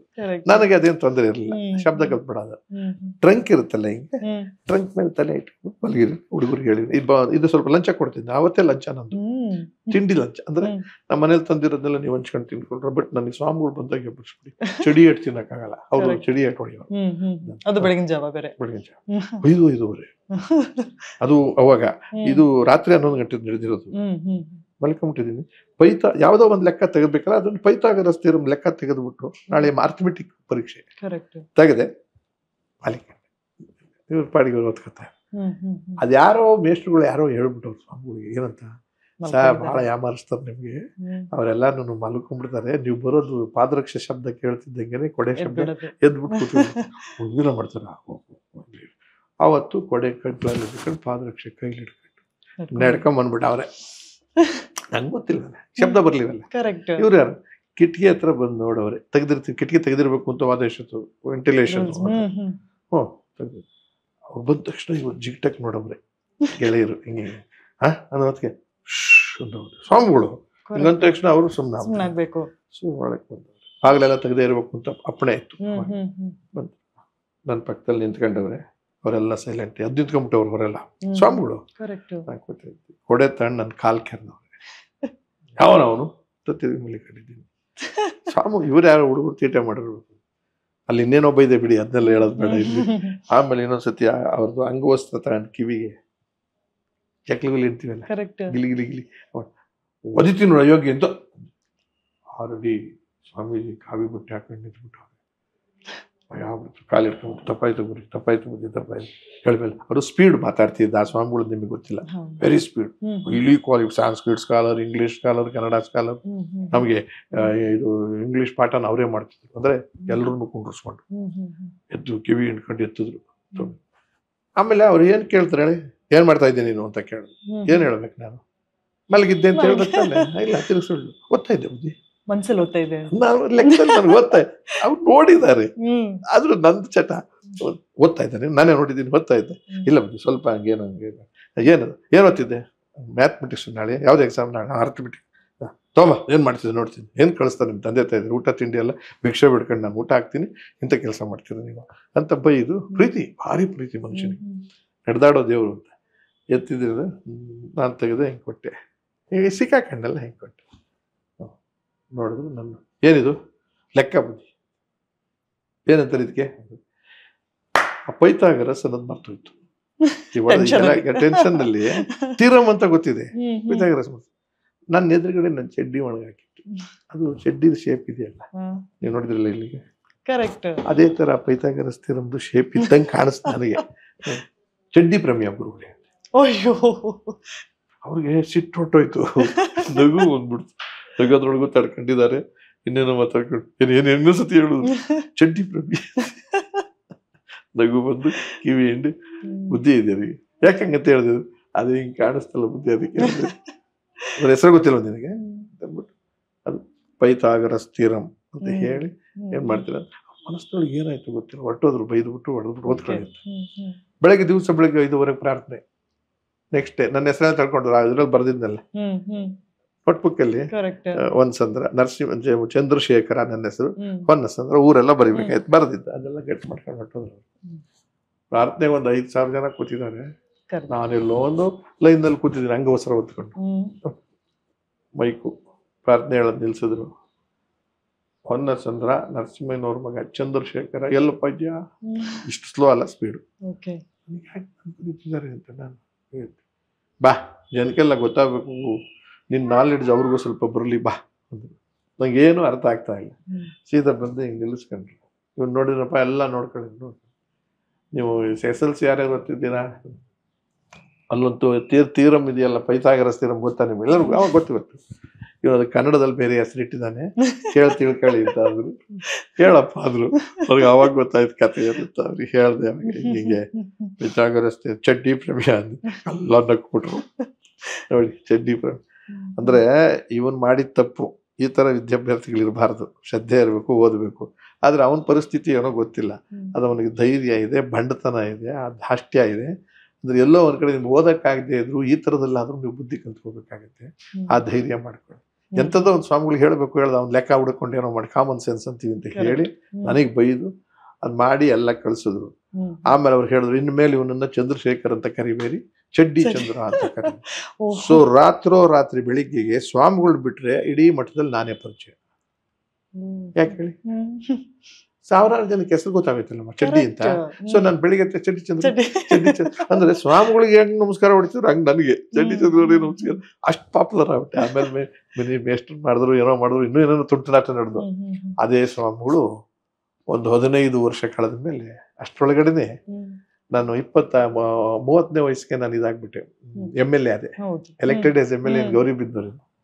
ಇಷ್ಟು ಓದ್ತಿದ್ದವನು ಇಷ್ಟು ತಂಟ, BA ಮಾಡಿದ್ BSc ಮಾಡಿದೆ, ಅದು ಹೆಂಗೋ ಆಯ್ತು. LLB fail.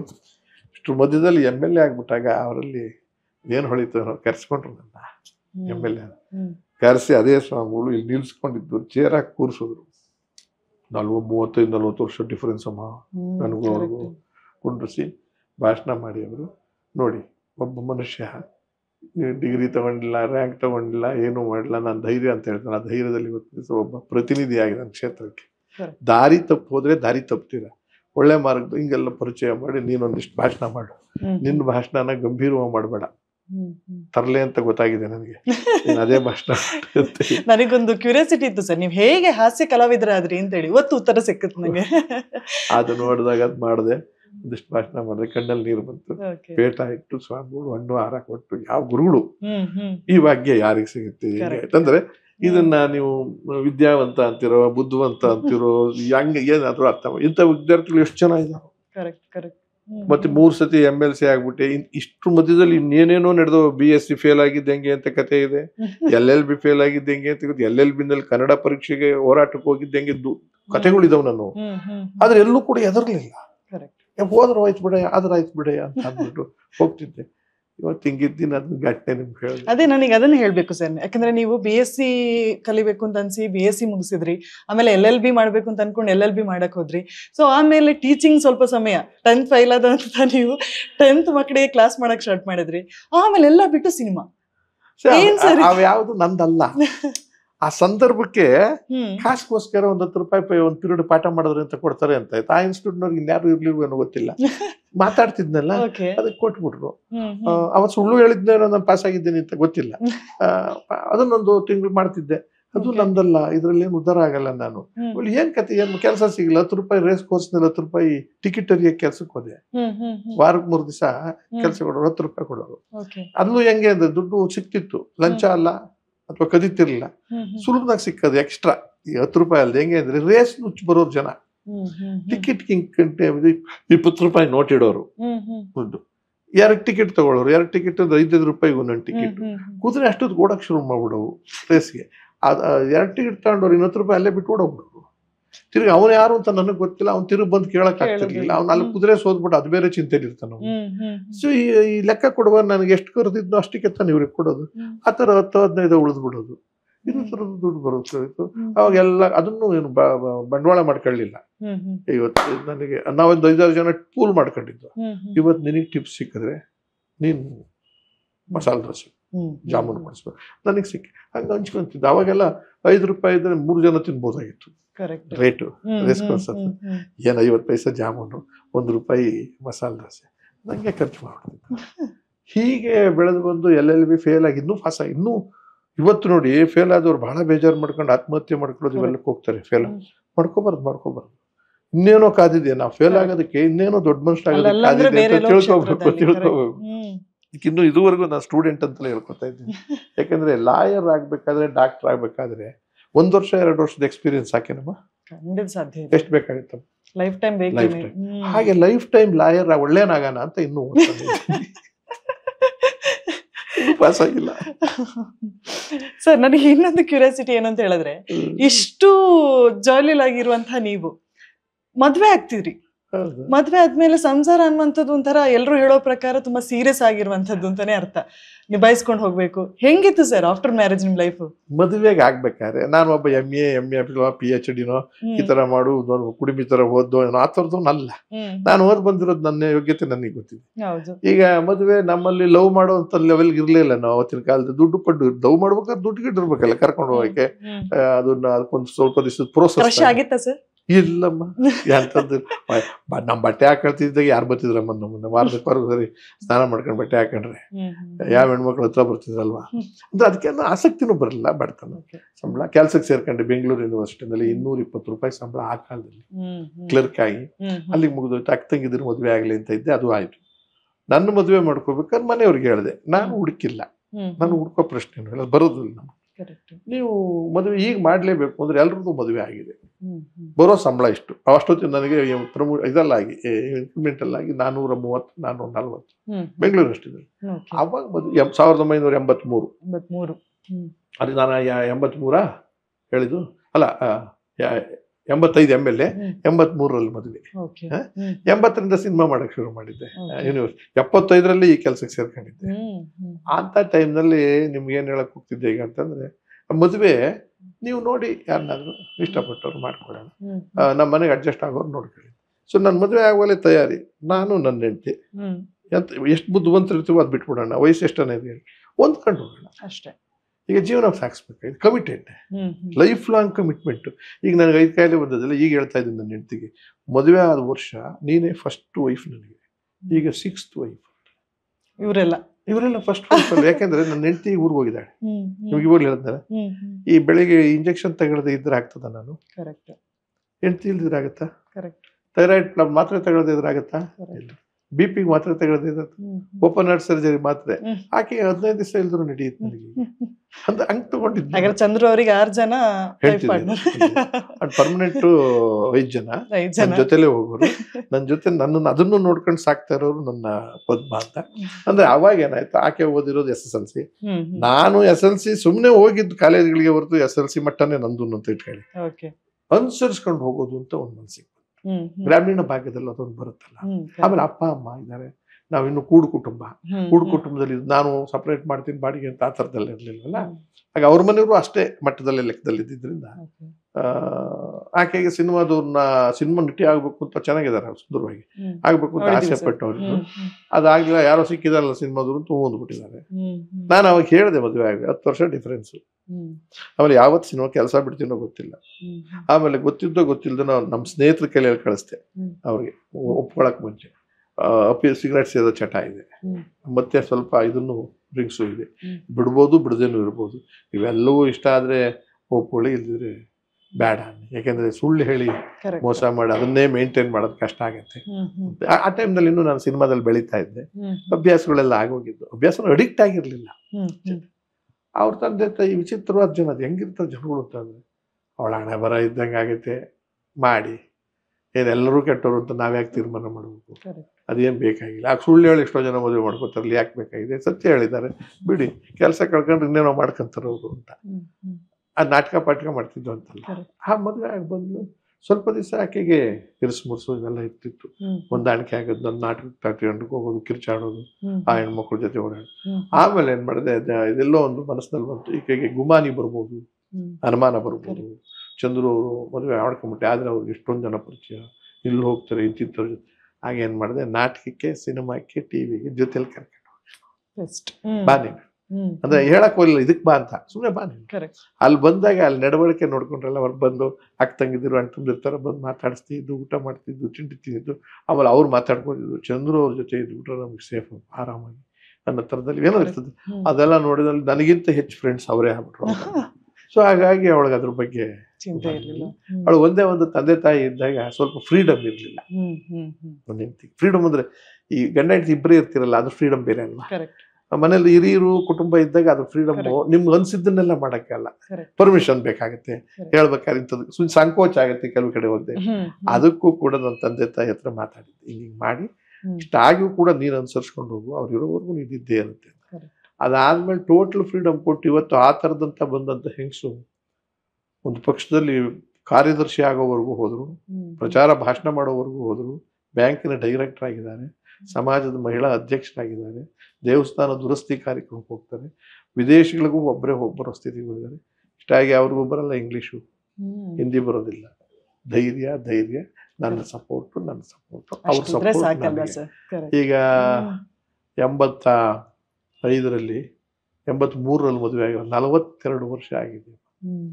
ಜೋರು ಗಲಾಟೆ ಅಂತ ನಾವು ಮಾಡ್ಕೊಂಡಿದ್ದಿಲ್ಲ, ಜೋರಾಗಿ ಹೊಡೆದಾಡಿರೋದು ಅವೆಲ್ಲ ಏನು ಸಣ್ಣ ಕುಟುಂಬದಲ್ಲಿ ಬರ್ತಾವಲ್ಲ. ಆಮೇಲೆ ಕೆಲವು ಜಗಳಗಳು ಇಲ್ಲದೆ ಇದ್ರೆ ನೆಮ್ಮದಿ ಇರಲ್ಲ. ಬಿಟ್ಟು ನಿಮ್ಗೆ ಹೇಳ್ತಾ ಇದ್ದೀನಿ, ಚಿಕ್ಕವ್ರು ನೀವು ನಿಮ್ಮ ಸುದೀರ್ಘವಾಗಿ ಜಗಳವೇ ಆಡದೆ ಇದ್ದಾಗ ನಿಮ್ಮಿಬ್ರು ಸಂಸಾರವೆಲ್ಲ ಮತ್ತೆ ಏನು ಕೆಣಕೊಂಡಾದ್ರೂ ಜಗಳ ಮಾಡ್ತಿರ್ತಾರೆ. ವೀಕ್ಷಕರಿಗೆಲ್ಲ ಮೆಸೇಜ್ ಸಿಗ್ತಾ ಇದೆ, ಜಗಳ ಆಡ್ಬೇಕು, ಅದೇ ಅಪಾಯಕಾರಿ ಆದ್ದಿರುವ ಜಗಳ ಅಂದ್ರೆ ನಿಮ್ಗೆ ಏನು ಅನ್ಸುತ್ತೆ ಸೈಕಲಾಜಿಕಲಿ, ನಾನು ಇಲ್ಲಿ ಹೋಗ್ಬೇಕು ಇದನ್ನ ತರಬೇಕು, ಅದು ಬೇಡ ನಾನು ಅಂತೀನಿ. ನಿಮ್ದು ಹಠ ಏನಾಗುತ್ತೆ, ಯಾಕೆ ಎಲ್ಲರಿಗೂ ಇವ್ರಿಗೆ ಹೇಳ್ತಾರೆ ಅಂತ ಒಂದು ವ್ಯಾಖ್ಯಾನ ಕೊಡ್ತೀವಿ. ಹೌದೌದು ನೀನು ಹೇಳಿದ್ರು ತಗೋಗಿ ಅಂದಾಗ ಮುಗಿದೋಯ್ತು. ಅದಕ್ಕೆ ಹಠ ಎಲ್ಲಿವರೆಗೂ ಅಂತ ಅಂದ್ರೆ ಪೀಕ್ ಹೋಗೋವರೆಗೂ ಬಿಟ್ಬಿಡ್ಬೇಕು. ಯಾರು ದೇವಸ್ಥಾನಕ್ಕೆ ಬರೋದಿಲ್ಲ, ನೀವು ಹೋಗು ಅಂತ ನಾನು ಹೇಳ್ತೀನಿ. ಅದು ಮನಸ್ಸಿಗೆ ಸಿಟ್ಟು ಬರೋದು, ನನ್ನ ಮಾತು ಕೇಳ್ತಿಲ್ಲ ಅನ್ನೋದು ಒಂದೇ ಕಾರಣ ಆಗುತ್ತೆ ಹೊರತು ದೇವಸ್ಥಾನ ಇಂಪಾರ್ಟೆಂಟ್. ಅವಾಗ ಇವತ್ತು ಬೇಡ, ಭಾನುವಾರ ಹೋಗೋಣ, ನನಗೂ ಫ್ರೀ ಇದ್ದಿದ್ದು. ಭಾನುವಾರ ಹೋಗ್ತಿದ್ದಾಗೆ ಅಲ್ಲೊಂದು ಸುಳ್ಳು ಹೇಳೋದಾಯ್ತು, ಅರ್ಜೆಂಟ್ ಯಾರೋ ಮನೇಲೋ ಏನೋ ಆಗಿದೆಯಂತೆ, ನೋಡ್ಕೊಂಬರಕ್ಕೆ ಹೋಗ್ತೀನಿ, ನೀನು ದೇವಸ್ಥಾನ ಬಂದ್ಬಿಡು, ನಾನು ಅಷ್ಟೊತ್ತಿಗೆಲ್ಲ ರೆಡಿಯಾಗಿ ಬರ್ತೀನಿ. ಅವ್ರು ಬಾಗಿಲಿಗೆ ಬರೋ ಟೈಮ್ ನಾನು ವಾಪಸ್ ಹೋದ್ರಾಯ್ತಲ್ಲ, ಮುಗಿದೋಯ್ತು, ಪ್ರಾಬ್ಲಮ್ ಸಾಲ್ವ್. ಬಟ್ ಹಂಗೂ ಹೋಗ್ಲಿ, ರಾಜಕಾರಣಿ ಆಗಿರೋದ್ರಿಂದ ಹೋಗ್ಲೇಬೇಕಾಗುತ್ತೆ. ಆಸ್ತಿಕ ಅನ್ನೋ ಪ್ರಶ್ನೆ ಬೇರೆ. ಕೌಟುಂಬಿಕ ಸಮಸ್ಯೆಗಳು ಹೆಂಗಿರ್ತವೆ ಅಂದ್ರೆ, ಸೀರೆ ತಗೊಳಕ್ ಹೋಗ್ತೀವಿ, ನನ್ನ ಹೆಂಡ್ತಿದ್ದೆ ಮಾತಾಡ್ತಾರೆ, ಬರ್ಬೇಕು ನೀವು, ದುಡ್ಡು ಕೊಟ್ಬಿಟ್ರೆ ಸಮಾಧಾನ ಆಗಲಿ, ಯಾವುದೇ ಹೆಂಡ್ತೀವಿ ಅದನ್ನ ಆಗಲಿ, ಯಾರಿಗೆ ಒಟ್ಟಿಗೆ ಬರ್ಬೇಕು. ನನ್ನ ಜೊತೆ ನೋಡಿ ಅವರೆಲ್ಲ ಓಡಾಡ್ತಾರೆ, ಬೀದಿ ಕೈ ಹಿಡ್ಕೊಂಡು ಅವ್ರು ಸ್ಕೂಟ್ರಲ್ಲಿ ಹೋದ್ರು, ಗಂಡ ಹೆಂಡ್ತಿ ದಾರಿಲೆಲ್ಲ ಜಗಳ ಆಡ್ಕೊಂಡು ಹೋದ್ರು. ಇದು ಮನೇಲಿ ಆಗಿರಲ್ಲ, ಎಲ್ಲ ಅನುಕೂಲ ಇರುತ್ತೆ, ದುಡ್ಡು ಎಲ್ಲ. ಅವ್ರೇ ನಾನೇನು ಹೇಳ್ಬಿಡ್ತೀನಿ, ಹೌದಾ ಸೀರೆ ಬಟ್ಟೆ ತಗೋಬೇಕಾ, ಎಷ್ಟು ಬೇಕಮ್ಮ, 20,000 ಪ್ರಶ್ನೆ ಮಾಡೋದಲ್ಲ. 20 ಯಾಕೆ ಹೇಳಿದ ತಕ್ಷಣ ಕೊಟ್ಬಿಟ್ರು, ಅದು ತಪ್ಪು ಅವ್ರಿಗೆ. ಅಲ್ಲೇ ಅವ್ರ ಸ್ನೇಹಿತರು ಬೇರೆ ತರ ನೋಡಿರ್ತಾರೆ, ಅಲ್ಲಿ ಹೋಗಿ ಜೊತೆಲಿ ಯಾಕೆ ಬರ್ಬೇಕು ಅಂದ್ರೆ ಹೇಳ್ತೀನಿ, ಹೋಗ್ತೀವಿ, ತೆಗಿತಾರೆ, ಸೀರೆ ತೆಗಿಸ್ತಾರೆ, ಗೊತ್ತಲ್ಲ ನಿಮ್ಗೆಲ್ಲ. ಇದು ಮಧ್ಯೆ ನಮ್ಮನ್ ಬೇರೆ ಮಧ್ಯೆ ಇದಾಗಿದ್ದೀರಿ, ಅವ್ರ ಮುಖದಲ್ಲಿ ನಮ್ಗೆ ಸ್ವಲ್ಪ ಗೊತ್ತಾಗುತ್ತೆ, ಇದು ಅಷ್ಟೊಂದು ಸಮಾಧಾನ ಇಲ್ಲ, ಏನೋ ಅಷ್ಟ ನಿನ್ ಮುಖಕ್ಕೆ ಅಷ್ಟು ಚೆನ್ನಾಗಿ ಕಾಣಿಸೋದಿಲ್ಲ ನನಗೆ, ಬಟ್ ನಿಂಗೆ ಇಷ್ಟ ಅದ ತಗೋದು ಆಗ್ತದೆ. ಯಾವುದೋ ಅಂತ ನಾನು ಒಂದು ತೆಗೆದ್ಬಿಡ್ತೀನಿ, ಗೊತ್ತಿಲ್ಲದೆ ಏನೋ ಖುಷಿ ಒಳಗೆ, ಇದು ಫಸ್ಟ್ ಇದೇನು ಹಂಚು ನೋಡ್ರಿ ಹಿಂಗಿದೆ, ನಿಮ್ಗೆ ಸ್ವಲ್ಪನೂ ತಲೆ ಇಲ್ಲ ಅಂತ ಬೈಸ್ಕೊಳ್ಳೇಬೇಕು, ಅದಕ್ಕೆ ಒಪ್ಕೋಬೇಕು ನಾವು. ಹೌದು ಕರೆಕ್ಟ್, ಸರಿ. ಅದು ಯಾವ್ದೋ ಒಂದು ತಗಂತೀವಲ್ಲ, ಅದು ಸಮಾಧಾನ. ಅದಕ್ಕಿಂತ 5,000 ರೂಪಾಯಿ ಜಾಸ್ತಿ ನೀನು ತಂದ್ಕೊಡಿ, ಇಂಡಿವಿಜುವಲ್ ತಂದ್ಕೊಡಿ, ಅದಾಗೋದಿಲ್ಲ. ನಂದು ಮನದಲ್ಲಿ ಎಲ್ಲರೂ, ಅದಕ್ಕೆ ನಾನು ಅವ್ರು ಎಲ್ರಿಗೂ ಇದೇ ಥ್ರೂನೇ ಹೇಳ್ತಾ ಇದ್ದೀನಿ, ಹೆಂಡತಿಯ ಜೊತೆ ರಾಜಿಯ ಎಷ್ಟೇ ದೊಡ್ಡ ವ್ಯಕ್ತಿಗಳಾದ್ರು ಅಲ್ಲಿ ಸಣ್ಣವನಾಗಿ, ಗೃಹ ಮಂತ್ರಿಗಳು ಅವರೇ ಆಗಿರ್ತಾರೆ ಅಲ್ಲ, ಪೂರ್ತಿ ಅವರೇ ಹೆಡ್ ಡಿಪಾರ್ಟ್ಮೆಂಟ್, ಬಿಟ್ಬಿಡಿ. ನೀವು ಒಂದು ಸತಿ ಆ ನೆಮ್ಮದಿ ಕೊಟ್ರೆ 1 ವರ್ಷ ನೆಮ್ಮದಿ ಆಗಿರ್ಬೋದು. ಯಾಕೆಲ್ಲ ಕೆಡ್ಸ್ಕೊತೀರ, ಇದು ಮುಗಿತಿದ್ದೀರಾ ಹೊಗಳ್ತಿದ್ದೀರಾ ಸರ್? ಇಲ್ಲಮ್ಮ, ಇದು ಸಂಸಾರದ ಗುಟ್ಟು. ಆಮೇಲೆ ಅವ್ರಿಗೆ ದುಡ್ಡು ಕೇಳ್ತಾರೆ, ಏನಿದು ಎಲ್ಲಿ ಅಂತ ತರಲಿ, ನಾನು 20,000 ನೀವು ಕೇಳ್ಬಿಟ್ಟು ಏನೋ 4-5,000 ಕೇಳಿದ್ರು, ಓಹೋ ಅದು ಎಷ್ಟಕ್ಕೊಂದ್ಸರಿ ಕೇಳ್ತೀನಿ ನಾನು, ದೊಡ್ಡ ಗಲಾಟೆ ಅಲ್ಲ ಶುರು. ಹಂಗೆ ಒಂದು ಕೆಲಸ ಮಾಡ, ಅದು ಬರುತ್ತಲ್ಲ ಇದು ಬರುತ್ತಲ್ಲ, ಅದ್ರಲ್ಲಿ ಕಟ್ ಮಾಡ್ತಾನೆ ಇದು ತಗೊಂಡೋಗು ಅಂತ ರಾಜಿ ಹಾಕಿ ಕೊಟ್ಟಾಗ ಸಮಾಧಾನ. ತೆಗೆದು ಕೊಟ್ಬಿಟ್ರೆ ಪ್ರಯೋಜನ, ತೃಪ್ತಿನೇ ಆಗಲ್ಲ. ನಿಮ್ಮನೆಲ್ಲ ನಡೆದಿರ್ತದೆ, ಹೇಳ್ಕೊಳ್ಳೋದು ಅಷ್ಟೇ. ಸೊ ಇವಾಗ ನಾನು ಮಾತನಾಡಬೇಕಾದ ಟಾಪಿಕ್ ಯಾವ್ದು ಅಂತ ಹೇಳಿದ್ರೆ ಸರ್, ಹಾಸ್ಯ. ಸೊ ಇಷ್ಟು ಮಾತುಗಳನ್ನ ಕೇಳಿ ನನಗೆ ಒಂದು ಅರ್ಥ ಆಗಿದೆ ಏನು ಅಂತ ಹೇಳಿದ್ರೆ, ನಿಮ್ಮೊಳಗಡೆ ಹಾಸ್ಯ ಕಲಾವಿದ್ರು ಇದ್ದಾರೆ ಅಂತ. ಸೊ ಆಯ್ಕೆ ಮತ್ತೆ ಬಂದಿದ್ದು ಅಂತ ಅನ್ಸುತ್ತೆ ಅಂತಲ್ವಾ ಸರ್? ಇಲ್ಲ, ದಿನ ಬೆಳೀತಾ ಸಂದರ್ಭ ಹೋಗ್ತಾ ಮಠ, ಇನ್ಯಾರೋ ಸ್ನೇಹ, ಡಾಕ್ಟರ್ ನರಸಿಂಹಯ್ಯನವ್ರ ಸ್ನೇಹ, ಡಾಕ್ಟರ್ ಎಚ್ ಕೆ ರಂಗನಾಥ್ ಸ್ನೇಹ, ಸಿದ್ಧಗಂಗಾ ಸ್ವಾಮಿಗಳ ಸ್ನೇಹ, ಹೀಗೆ ನಾಟಕದವ್ರ ಸ್ನೇಹ, ಇದೆಲ್ಲ ಹೋದಾಗ ಬದುಕಿಗೋಸ್ಕರವಾಗಿ ನಾನಿರೋ ಸ್ಥಿತಿ ಒಳಗೆ ಒಬ್ಬ ಪಾಳ್ಯಗಾರನ ತರ ಆಡಕ್ಕಾಗದೆ ಇರ್ತಕ್ಕಂಥ ವಾತಾವರಣ. 106 ಎಕರೆ ಜಮೀನ್ದಾರ ಅಲ್ಲ ನಾನು, 10,000 ರೂಪಾಯಿ ಸಂದರ್ಭೋಚಿತವಾಗಿ ಖರ್ಚು ಮಾಡ್ಕೊಳ್ತಕ್ಕಂಥ ಸಾಮರ್ಥ್ಯ ಇಲ್ದ್ರು, ಆದ್ರೆ ಇವ್ರ ಜೊತೆಲೇ ಬದುಕಬೇಕು. ಆದ್ರೆ ಅವರಲ್ಲಿ ಅತಿಯಾದ ವಿದ್ಯಾಭ್ಯಾಸನೂ ಇದೆ, ಅತಿಯಾದ ಶ್ರೀಮಂತಿಕೆನೂ ಇದೆ. ನಾನು ಹೇಗೆ ಓಡ್ಬೇಕು, ಅಲ್ಲಿ ಕೊಬ್ಬು ಮಾಡ್ಕೊಳ್ಳೋದ್ರಲ್ಲಿ ಸಿಟ್ಟು ಮಾಡ್ಕೊಳ್ಳೋದ್ರ ಅರ್ಥ ಇಲ್ಲ, ಕೆಲಸ ಆಗ್ಬೇಕು ನಾನು. ಹಂಗಾಗಿ ನಾಟಕ, ನಮ್ಮ ಈ ವೇದಿಕೆ ಇದೆಯಲ್ಲ, ಪಾಠ ಕಲಿಸ್ತದೆ. ನಾಟಕದಲ್ಲಿ ಜಾತಿ ಪ್ರಶ್ನೆ ಬರಲ್ಲ, ಲಿಂಗ ಪ್ರಶ್ನೆ ಬರೋದಿಲ್ಲ, ವಯಸ್ಸಿನ ಪ್ರಶ್ನೆ ಬರೋದಿಲ್ಲ. ಅಲ್ಲೇನಿದ್ರು ನಾವು ಏನಕ್ಕೆ ಸೇರಿದ್ದೀವಿ ಅದು ಪರಿಪೂರ್ಣ. ಆಮೇಲೆ ಅಲ್ಲಿ ಕೂತ್ಕೊಂಡು ತಿನ್ನೋವಾಗ, ಕಾಫಿ ಕುಡಿಯುವಾಗ, ಯಾರೋ ಒಬ್ಬ ಕಾರ್ ಇಟ್ಕೊಂಡ್ರು ಬಂದಾಗಲೂ ಕೂಡ ನಾವು ಕೊಡೋ ಕಾಫಿನೇ ಕುಡಿಬೇಕಾಗಿದೆ. ಅವನು ಫ್ಲಾಸ್ಕ್ ಹಾಕೊಂಬಂದು ತಿನ್ಕೊಂಡು ಕುಡ್ಕೊಳ್ತಕ್ಕಂಥವ್ನು ಇಲ್ಲಿ ಬದುಕಕ್ಕಾಗಲ್ಲ. ಆಮೇಲೆ ನನಗಿದು ಬೇಡ ಅಂತ ನಾವು ಹಠ ಹಿಡಿಯತಕ್ಕಂತ ಇರೋದಿಲ್ಲ. ಇವತ್ತು ಇಷ್ಟು ದೊಡ್ಡ ಮನುಷ್ಯ ಆಗಿದ್ದೀನ, ಎಲ್ಲಿ ಬೇಕಾದ್ರೂ ತಿಂಡಿ ತಿನ್ನೋ ಸ್ಥಿತಿಯಲ್ಲಿ ಇದ್ದೀನಿ, ಯಾರು ಬೇಕಾದ್ರೂ ಹೋಗ್ತೀನಿ. ನಾನು ನನ್ನ ಹೆಂಡತಿ ನಮ್ಮ ರಂಗಭೂಮಿನವ್ರ ಜೊತೆ ನಾಟಕ ಆಡಕ್ಕೆ ಹೋಗ್ತೀನಿ. ಅಲ್ಲಿ ಆ ಪಟ್ಟದಲ್ಲಿ ಕಟ್ಕೊಂಡ್ ಬರ್ತಾರಲ್ಲ ಇಡ್ಲಿ ವಡೆ, ಕಚ್ಕೊಳ್ಳುತ್ತೆ, ಅದು ದಾರ ಇರುತ್ತೆ, ಆ ದಾರ ಬಿಚ್ಕೊಂಡು ಅಲ್ಲೊಂದು ಬೆಂಚ್ ಮೇಲೆ ಕೂತ್ಕೊಂಡು ಅದು ಸವಿತೀವಲ್ಲ, ಆ ಊಟ ನಿಮ್ ಯಾವ ಲೀ ಮೆರಿಡಿಯನ್ನು ಅಲ್ಲ, ಲೀಲಾ ಪ್ಯಾಲೇಸ್ ಸಿಗಲ್ಲ. ಖುಷಿ ಹೋಗ್ತೀವಿ, ಅದನ್ನೇ ತಿನ್ನೋರ್ಗೆ ಅದಿರ್ಬೋದು ಅಭ್ಯಾಸ. ಅದಾದ್ಮೇಲೆ ಆ ನೀರು ಹಂಚ್ಕೊಂಡು ಕುಡಿತೀವಿ. ಒಂದ್ ವಡೆ ಯಾರೋ ಅರ್ಧ ನಾನ್ ತಿಂದು ನಿನ್ ಸ್ವಲ್ಪ ಕುಡಿತೀವಿ, ಆ ಚಟ್ನಿ ಅದ್ರ ನೆಕ್ಕೋತೀವಿ ಕೈಯೆಲ್ಲ. ಅಸಹ್ಯ ಅನ್ಸ್ಬೋದು ನಿಮ್ಗೆ, that is the life. Correct. So ನಿಮಗೆ ಪರ್ಸನಲಿ ಆಗಿ ಯಾವ್ದು ಇಷ್ಟ ಆಗುತ್ತೆ ಸರ್? ಯಾಕೆಂತಂದ್ರೆ ನಿಮ್ಮ ಕಾರ್ಯಕ್ಷೇತ್ರ ಅಂತ ಹೇಳಿ ಬಂದಾಗ ಸಿನಿಮಾ ಆಗಿರ್ಬೋದು, ಕಿರುತೆರೆ ಆಗಿರ್ಬೋದು, ರಂಗಭೂಮಿ ಆಗಿರ್ಬೋದು, ಸಮಾಜ ಸೇವೆ ಆಗಿರ್ಬೋದು, ಸಂಘಟನೆ ಆಗಿರ್ಬೋದು, ಸೊ ಹೀಗೆ ಸಾಕಷ್ಟು ಕ್ಷೇತ್ರದಲ್ಲಿ ನೀವು ತೊಡಗಿಸಿಕೊಂಡಿದ್ದೀರಾ. ಸೊ ನಿಮಗೆ ತುಂಬಾ ಆಪ್ತವಾಗುವಂತ ಕ್ಷೇತ್ರ ಒಂದು ವಿಚಾರ, ನಾನು ಒಬ್ಬನ ಉದಾಹರಣೆ ಕೊಟ್ಟು ಹಿಂಗ್ ಎಲ್ರೂ ಆಗಬೇಕು ಅಂತ ಹೇಳಿದ್ರೆ ತಪ್ಪಾಗ. ಈ ಸೊಸೈಟಿನ ವಿಚಿತ್ರ, ಯಾವ ಸಂದರ್ಭದಲ್ಲಿ ಯಾರನ್ನ ಹೇಗೆ ಎಲ್ಲಿ ಕರ್ಕೊಂಡು ಹೋಗುತ್ತೆ ಅನ್ನೋದೇ ಗೊತ್ತಿಲ್ಲ. ಹರಿಯೋ ನೀರಿದ್ದಾಗೆ ಹಳ್ಳ ಹಳ್ಳ ಹಳ್ಳ ಹರಿಬೇಕಾದ್ರೆ ದಾರಿ ಹುಡಿಕೊಂಡು ಹೋಗಲ್ಲ, ಅದು ಓದಂಗ್ ಹೋಗುತ್ತೆ. ಅಲ್ಲೆಲ್ಲ ಅಡ್ಡ ಏನೋ ಬಂಡೆ ಸಿಕ್ತು ಅಂತ ಇಟ್ಕೊಳ್ಳಿ, ಅದ್ ನಿಲ್ಲಲ್ಲ. ಅದು ತುಂಬಾ ವರ್ಷ ತಿರ್ಕೊಂಡ್ಬಿಡುತ್ತೆ. ಬಲಗಡಿಗೆ ಹೋಗ್ಬೋದು, ತಿರುಗಿ ಎಡಗಡಿಗೆ ಹೋಗ್ಬೋದು. ಅದ್ರ ಪ್ಲಾನಿಂಗೇ ಇಲ್ಲ ಅದಕ್ಕೆ. ಕೊನೆಗೆ ಸೇರೋದು ಸಾಗರನೇ. ಅದು ಎಲ್ರೂ ಹಾಗೆ. ನಾನು ಏನ್ ಮಾಡ್ತೀನಿ ಅಂದ್ರೆ, ಇದು ನಾಟಕದಲ್ಲಿ ಸಕ್ಸಸ್ ಆಗ್ಲಿ ಬಿಟ್ಬಿಡೋಣ, ಪೇಪರ್ ಅಂಗಡಿ ಯಾವುದೋ ಒಂದು ಪಾರ್ಟ್ನರ್ಶಿಪ್ ಅದೇ ಬಿಟ್ಬಿಟ್ಟೆ, ಆಗ್ಲಿಲ್ಲ. ತಲೆ ಹೊತ್ಕೊಂಡು ಇದರಲ್ಲೇ ದುಡಿತೀನಿ ನಾನು, ಅದರಲ್ಲಿ ತಲೆ ಯಾಕೆ ಬಿಸಿ ಮಾಡ್ತೀನಿ. ಆಕಸ್ಮಿಕವಾಗಿ ನಾನು ಬದುಕು ಬಂದಿರೋನು, ಎಲ್ರದ್ದು ಹಂಗಲ್ಲ. ವಿದ್ಯಾಭ್ಯಾಸ ಆಕಸ್ಮಿಕವಾಗಿ ಆಯ್ತಾ, ರಂಗಭೂಮಿ ಆಕಸ್ಮಿಕವಾಗಿ, ಮುಖ್ಯಮಂತ್ರಿ ನಾಟಕ ಯಾರೋ ಮಾಡ್ಬೇಕಾಯ್ತು ಪತ್ರ ನಾನು ಮಾಡ್ಬೇಕಾಗಿ ಬಂತು, ಟಿವಿ ಯಾರೋ ಮಾಡ್ಬೇಕಾಯ್ತು ಪತ್ರ ನನಗೆ ಬಂತು, ಸಿನಿಮಾ ಯಾರೋ ರಾಜಕಾರಣಕ್ಕೆ ಎಲ್ಲೋ ಮದ್ರಾಸ್ನಲ್ಲಿ ಕೂತಿದ್ದನ್ನು ಎಳ್ಕೊಂಡು ಬಂದು ತಳ್ಳಿ ಚುನಾವಣೆ ನಿಲ್ಲಿಸಿ ನನ್ನ ಹೆಂಡತಿ ಸೋಲ್ಲಿ ಅಂತ ಪ್ರಾರ್ಥನೆ ಮಾಡ್ಕೊಂಡು ಹೋಗ್ತಾ ಇದ್ರು. ಯಾಕಂದ್ರೆ ಗಂಡ ನನ್ನ ಕೈ ಬಿಟ್ಟು ಹೋಗ್ಬಿಡ್ತಾನೆ ಅಂತ. ನಾನು ಗೆಲ್ಲಿ ಅಂತ ಓದಿದೆ, ಗೆದ್ದುಬಿಟ್ಟೆ MLA. ಇದರಿಂದ ನಂದು ಉದಾಹರಣೆ ಆಗೋದಿಲ್ಲ. ಇಲ್ಲಿ ಏನಂತ ಅಂದ್ರೆ, ನೀವೇನೋ ಒಂದು ಪ್ರಶ್ನೆ ಕೇಳಿದ್ರಲ್ಲ, ಏನದು ಯಾವುದು ನಿಮಗೆ ತುಂಬಾ ಆಪ್ತವಾದಂತ ಕ್ಷೇತ್ರ? ಇಲ್ಲಿ ನೋಡಿ, ಬದುಕು ಬಂದಂತ ಜೀವ, ರೈತಾಪಿ ಜನ, ಆ ಹೊಲದ ಕಷ್ಟ ಶ್ರಮ ಇವೆಲ್ಲ, ಆಮೇಲೆ ಬದುಕು, ಅದ್ರಲ್ಲಿ ಆರೋಗ್ಯ ಕಾಪಾಡ್ತಕ್ಕಂಥ ರೀತಿಗೋಸ್ಕರ ಜಮೀನು ಕಂಡ್ರೆ ತುಂಬಾ ಇಷ್ಟ. ಜಮೀನ್ ಅಂದ್ರೆ ರೈತನ ಜವಾಬ್ದಾರಿ. ದುಡ್ಡು ಇಂಪಾರ್ಟೆಂಟ್ ಆಗೋದಿಲ್ಲ. ಅವನಿಗೆ ಬೆಳಗಿನ ಸಾಯಂಕಾಲ ತಕ್ಕ ದುಡ್ದು ಆಸೆ ಬೇಕಿಲ್ಲ, ಕೈ ಹಿಂಗ್ ನೆಲಕ್ಕೆ ಕೊಟ್ಟು ಮಲ್ಕೊಂಡ್ರೆ ಅವ್ನು ಬೆಳಗ್ಗೆ ತಕ್ಕ ಸುಖವಾದ ನಿದ್ದೆ ಮಾಡ್ತಾರೆ. ಚಿಂತೆನೇ ಇರೋದಿಲ್ಲ ಅವನಿಗೆ. ಚಿಂತೆ ಒಂದೇ, ಶ್ರಮ ಹೋಗ್ಬೇಕು, ನನಗೆ ಶ್ರಮ ಹೋಗ್ಬೇಕು. ರಾತ್ರಿ ಊಟ ಸರಿಯಾಗಿ ಹೆಂಡತಿ ಹಾಕ್ಬಿಟ್ರು ಅಂದ್ರೆ ಆತರ ನಾವು ಮಲಿಕೊಳಕ್ ಆಗೋದಿಲ್ಲ. ಹಾಗಾಗಿ ಅದೊಂದು ಜಮೀನ್ದಾರಿಕೆ ವಿಚಾರದಲ್ಲಿ ಇದು. ಎರಡನೇದು ರಂಗಭೂಮಿ. ನನ್ನನ್ನು ಈ ಮಟ್ಟಕ್ಕೆ ತಗೊಂಬರೋದಕ್ಕೆ ಸಾಧ್ಯ ಆಗಿದ್ದು ರಂಗಭೂಮಿ. ಏನೂ ಇಲ್ಲದೆ ಇದ್ದಂಥವನಿಗೆ, ಒಂದು ವಿದ್ಯಾವಂತನೂ ಅಲ್ಲದೆ ಇದ್ದಂಥವನಿಗೆ, ಭಾಷೆನೂ ಇಷ್ಟು ಗೊತ್ತಿರಲಿಲ್ಲ. ಇದು ಕಲಿತಾ ಬಂದಿರತಕ್ಕಂಥದ್ದು. ಬೇರೆ ಭಾಷೆ ಬರದೇ ಇರೋದ್ರಿಂದ ನನಗೆ ಈ ಭಾಷೆ ಬಗ್ಗೆ ಹೆಚ್ಚಿನ ಮಹತ್ವವನ್ನು ನಾನು ಕೊಟ್ಟಿದ್ರಿಂದ ಇರ್ಬೋದು. ಅದು ನಾಟಕ. ಆ ನಾಟಕ ಅವತ್ತು ಶುರು ಮಾಡಿದಾಗ ನನ್ನ ಹತ್ರ ದುಡ್ಡೇ ಇರಲಿಲ್ಲ ಓಡಾಡ್ಕೊಂಡು. ಇವತ್ತು ದುಡ್ಡೆಲ್ಲ ಇದೆ, ನಾಟಕ ನಿಲ್ಸಲ್ಲ. ಯಾಕೆಂತಂದ್ರೆ ನನ್ನ ಬದುಕಾಗಿದೆ, ನನ್ನ ಕಂಟ್ರೋಲ್. ಹಾಗಾಗಿ ನಾಟಕದಲ್ಲಿ ಆತ್ಮತೃಪ್ತಿ, ಟಿವಿನಲ್ಲಿ ಸಾಮಾಜಿಕ ತೃಪ್ತಿ. ಯಾಕೆಂದ್ರೆ ಎಲ್ರ ಮನೆ ಒಳಗೂ ನಾನು ಇರ್ತೀನಲ್ಲಪ್ಪ, ಕಳೆದೋಗಲ್ಲ.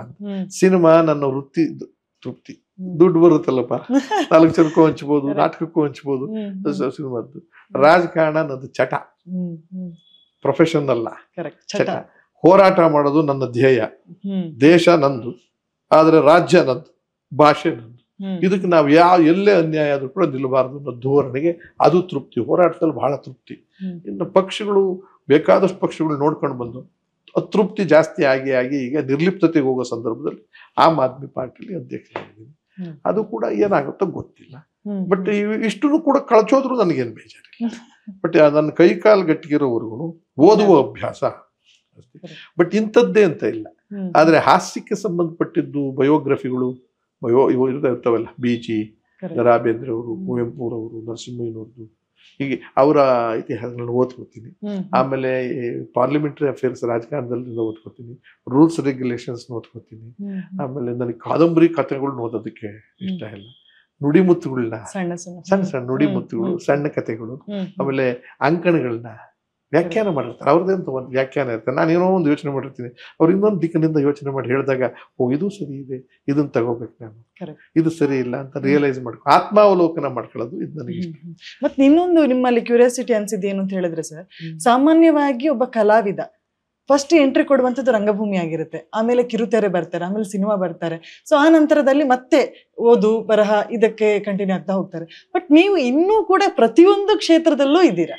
ಎಸ್ಪೆಷಲಿ ನಿಮ್ಮ ಮುಖ್ಯಮಂತ್ರಿ ನಾಟಕದ ಬಗ್ಗೆ ಮಾತಾಡೋದಾದ್ರೆ ಅಲ್ಲಿ ಇದ್ದಂತ ಆರಂಭದ ಕಲಾವಿದರಿಗೂ ಈಗದ ಕಲಾವಿದರಿಗೂ ತುಂಬಾ ಚೇಂಜಸ್ಗಳಾಗಿದೆ. ಬಟ್ ಆ ಮುಖ್ಯಮಂತ್ರಿ ಪಾತ್ರವನ್ನ ನೀವೇ ಮಾಡ್ತಾ ಇದ್ರೆ, ನೀವೇ ಜೀವಂತಿಸ್ತಾ ಇದ್ರೆ. ಸೊ ಇದ್ರ ಬಗ್ಗೆ ಏನ್ ಹೇಳ್ತೀರಾ ಸರ್? ಒಂದು ಪ್ರಾಮಾಣಿಕವಾಗಿ ಪ್ರಜ್ಞೆ ಹೇಳೋದೇನಂದ್ರೆ, ನಾಟಕ ಕೈ ಹಿಡಿತು, ನನ್ನ ಚಪ್ಪಾಳೆ ಕಟ್ಟಿಸ್ತು. ಅದು ಯಾವ್ದಾವ್ದು ಕಾರಣಕ್ಕೆ ಆ ನಾಟಕ ಇವತ್ತಿನವರೆಗೂ ಕೂಡ ರಂಗಮಂದಿರ ತುಂಬಿದೆ ಅನ್ನೋ ರೀತಿಯಲ್ಲಿ ಹೋಗ್ತಾ ಇದೆ. ಆ ಕೊಬ್ಬು ನನಗೇನಿಲ್ಲ. ಅದರಲ್ಲಿ ಸುಮಾರು 250 ಜನ ಪಾತ್ರಧಾರಿಗೆ ಬಂದು ಹೋಗಿರ್ತಾರೆ. ಅಂದ್ರೆ ನನ್ನ ಜೊತೆಲಿ ಮಾಡಿದವರು ಎಷ್ಟೋ ಜನ ದೈವಾಧೀನರಾಗಿದ್ದಾರೆ, ದಿವಂಗತರಾಗಿದ್ದಾರೆ, ಆರೋಗ್ಯ ಸರಿ ಇಲ್ಲದೆ ಹೋಗಿದ್ದಾರೆ, ಟ್ರಾನ್ಸ್ಫರ್ ಆಗಿ ಹೋಗಿದ್ದಾರೆ. ಈಗ ಯಾವುದೋ ಜನರೇಷನ್ನೇ ಬಂದು ನನ್ನ ಜೊತೆಲಿ ಪಾತ್ರ ಮಾಡ್ತಾ ಇದೆ. ಇಲ್ಲಿ ನನ್ನ ಮಕ್ಕಳ ಪಾತ್ರನೆಲ್ಲ ಅವತ್ತು ಮಾಡ್ತಿದ್ದವ್ರು ಒಬ್ರು ಇಲ್ವೇ ಇಲ್ಲ, ಹೆಂಡತಿ ಪಾತ್ರ ಮಾಡ್ತಿದ್ದವ್ರು ಇಲ್ವೇ ಇಲ್ಲ.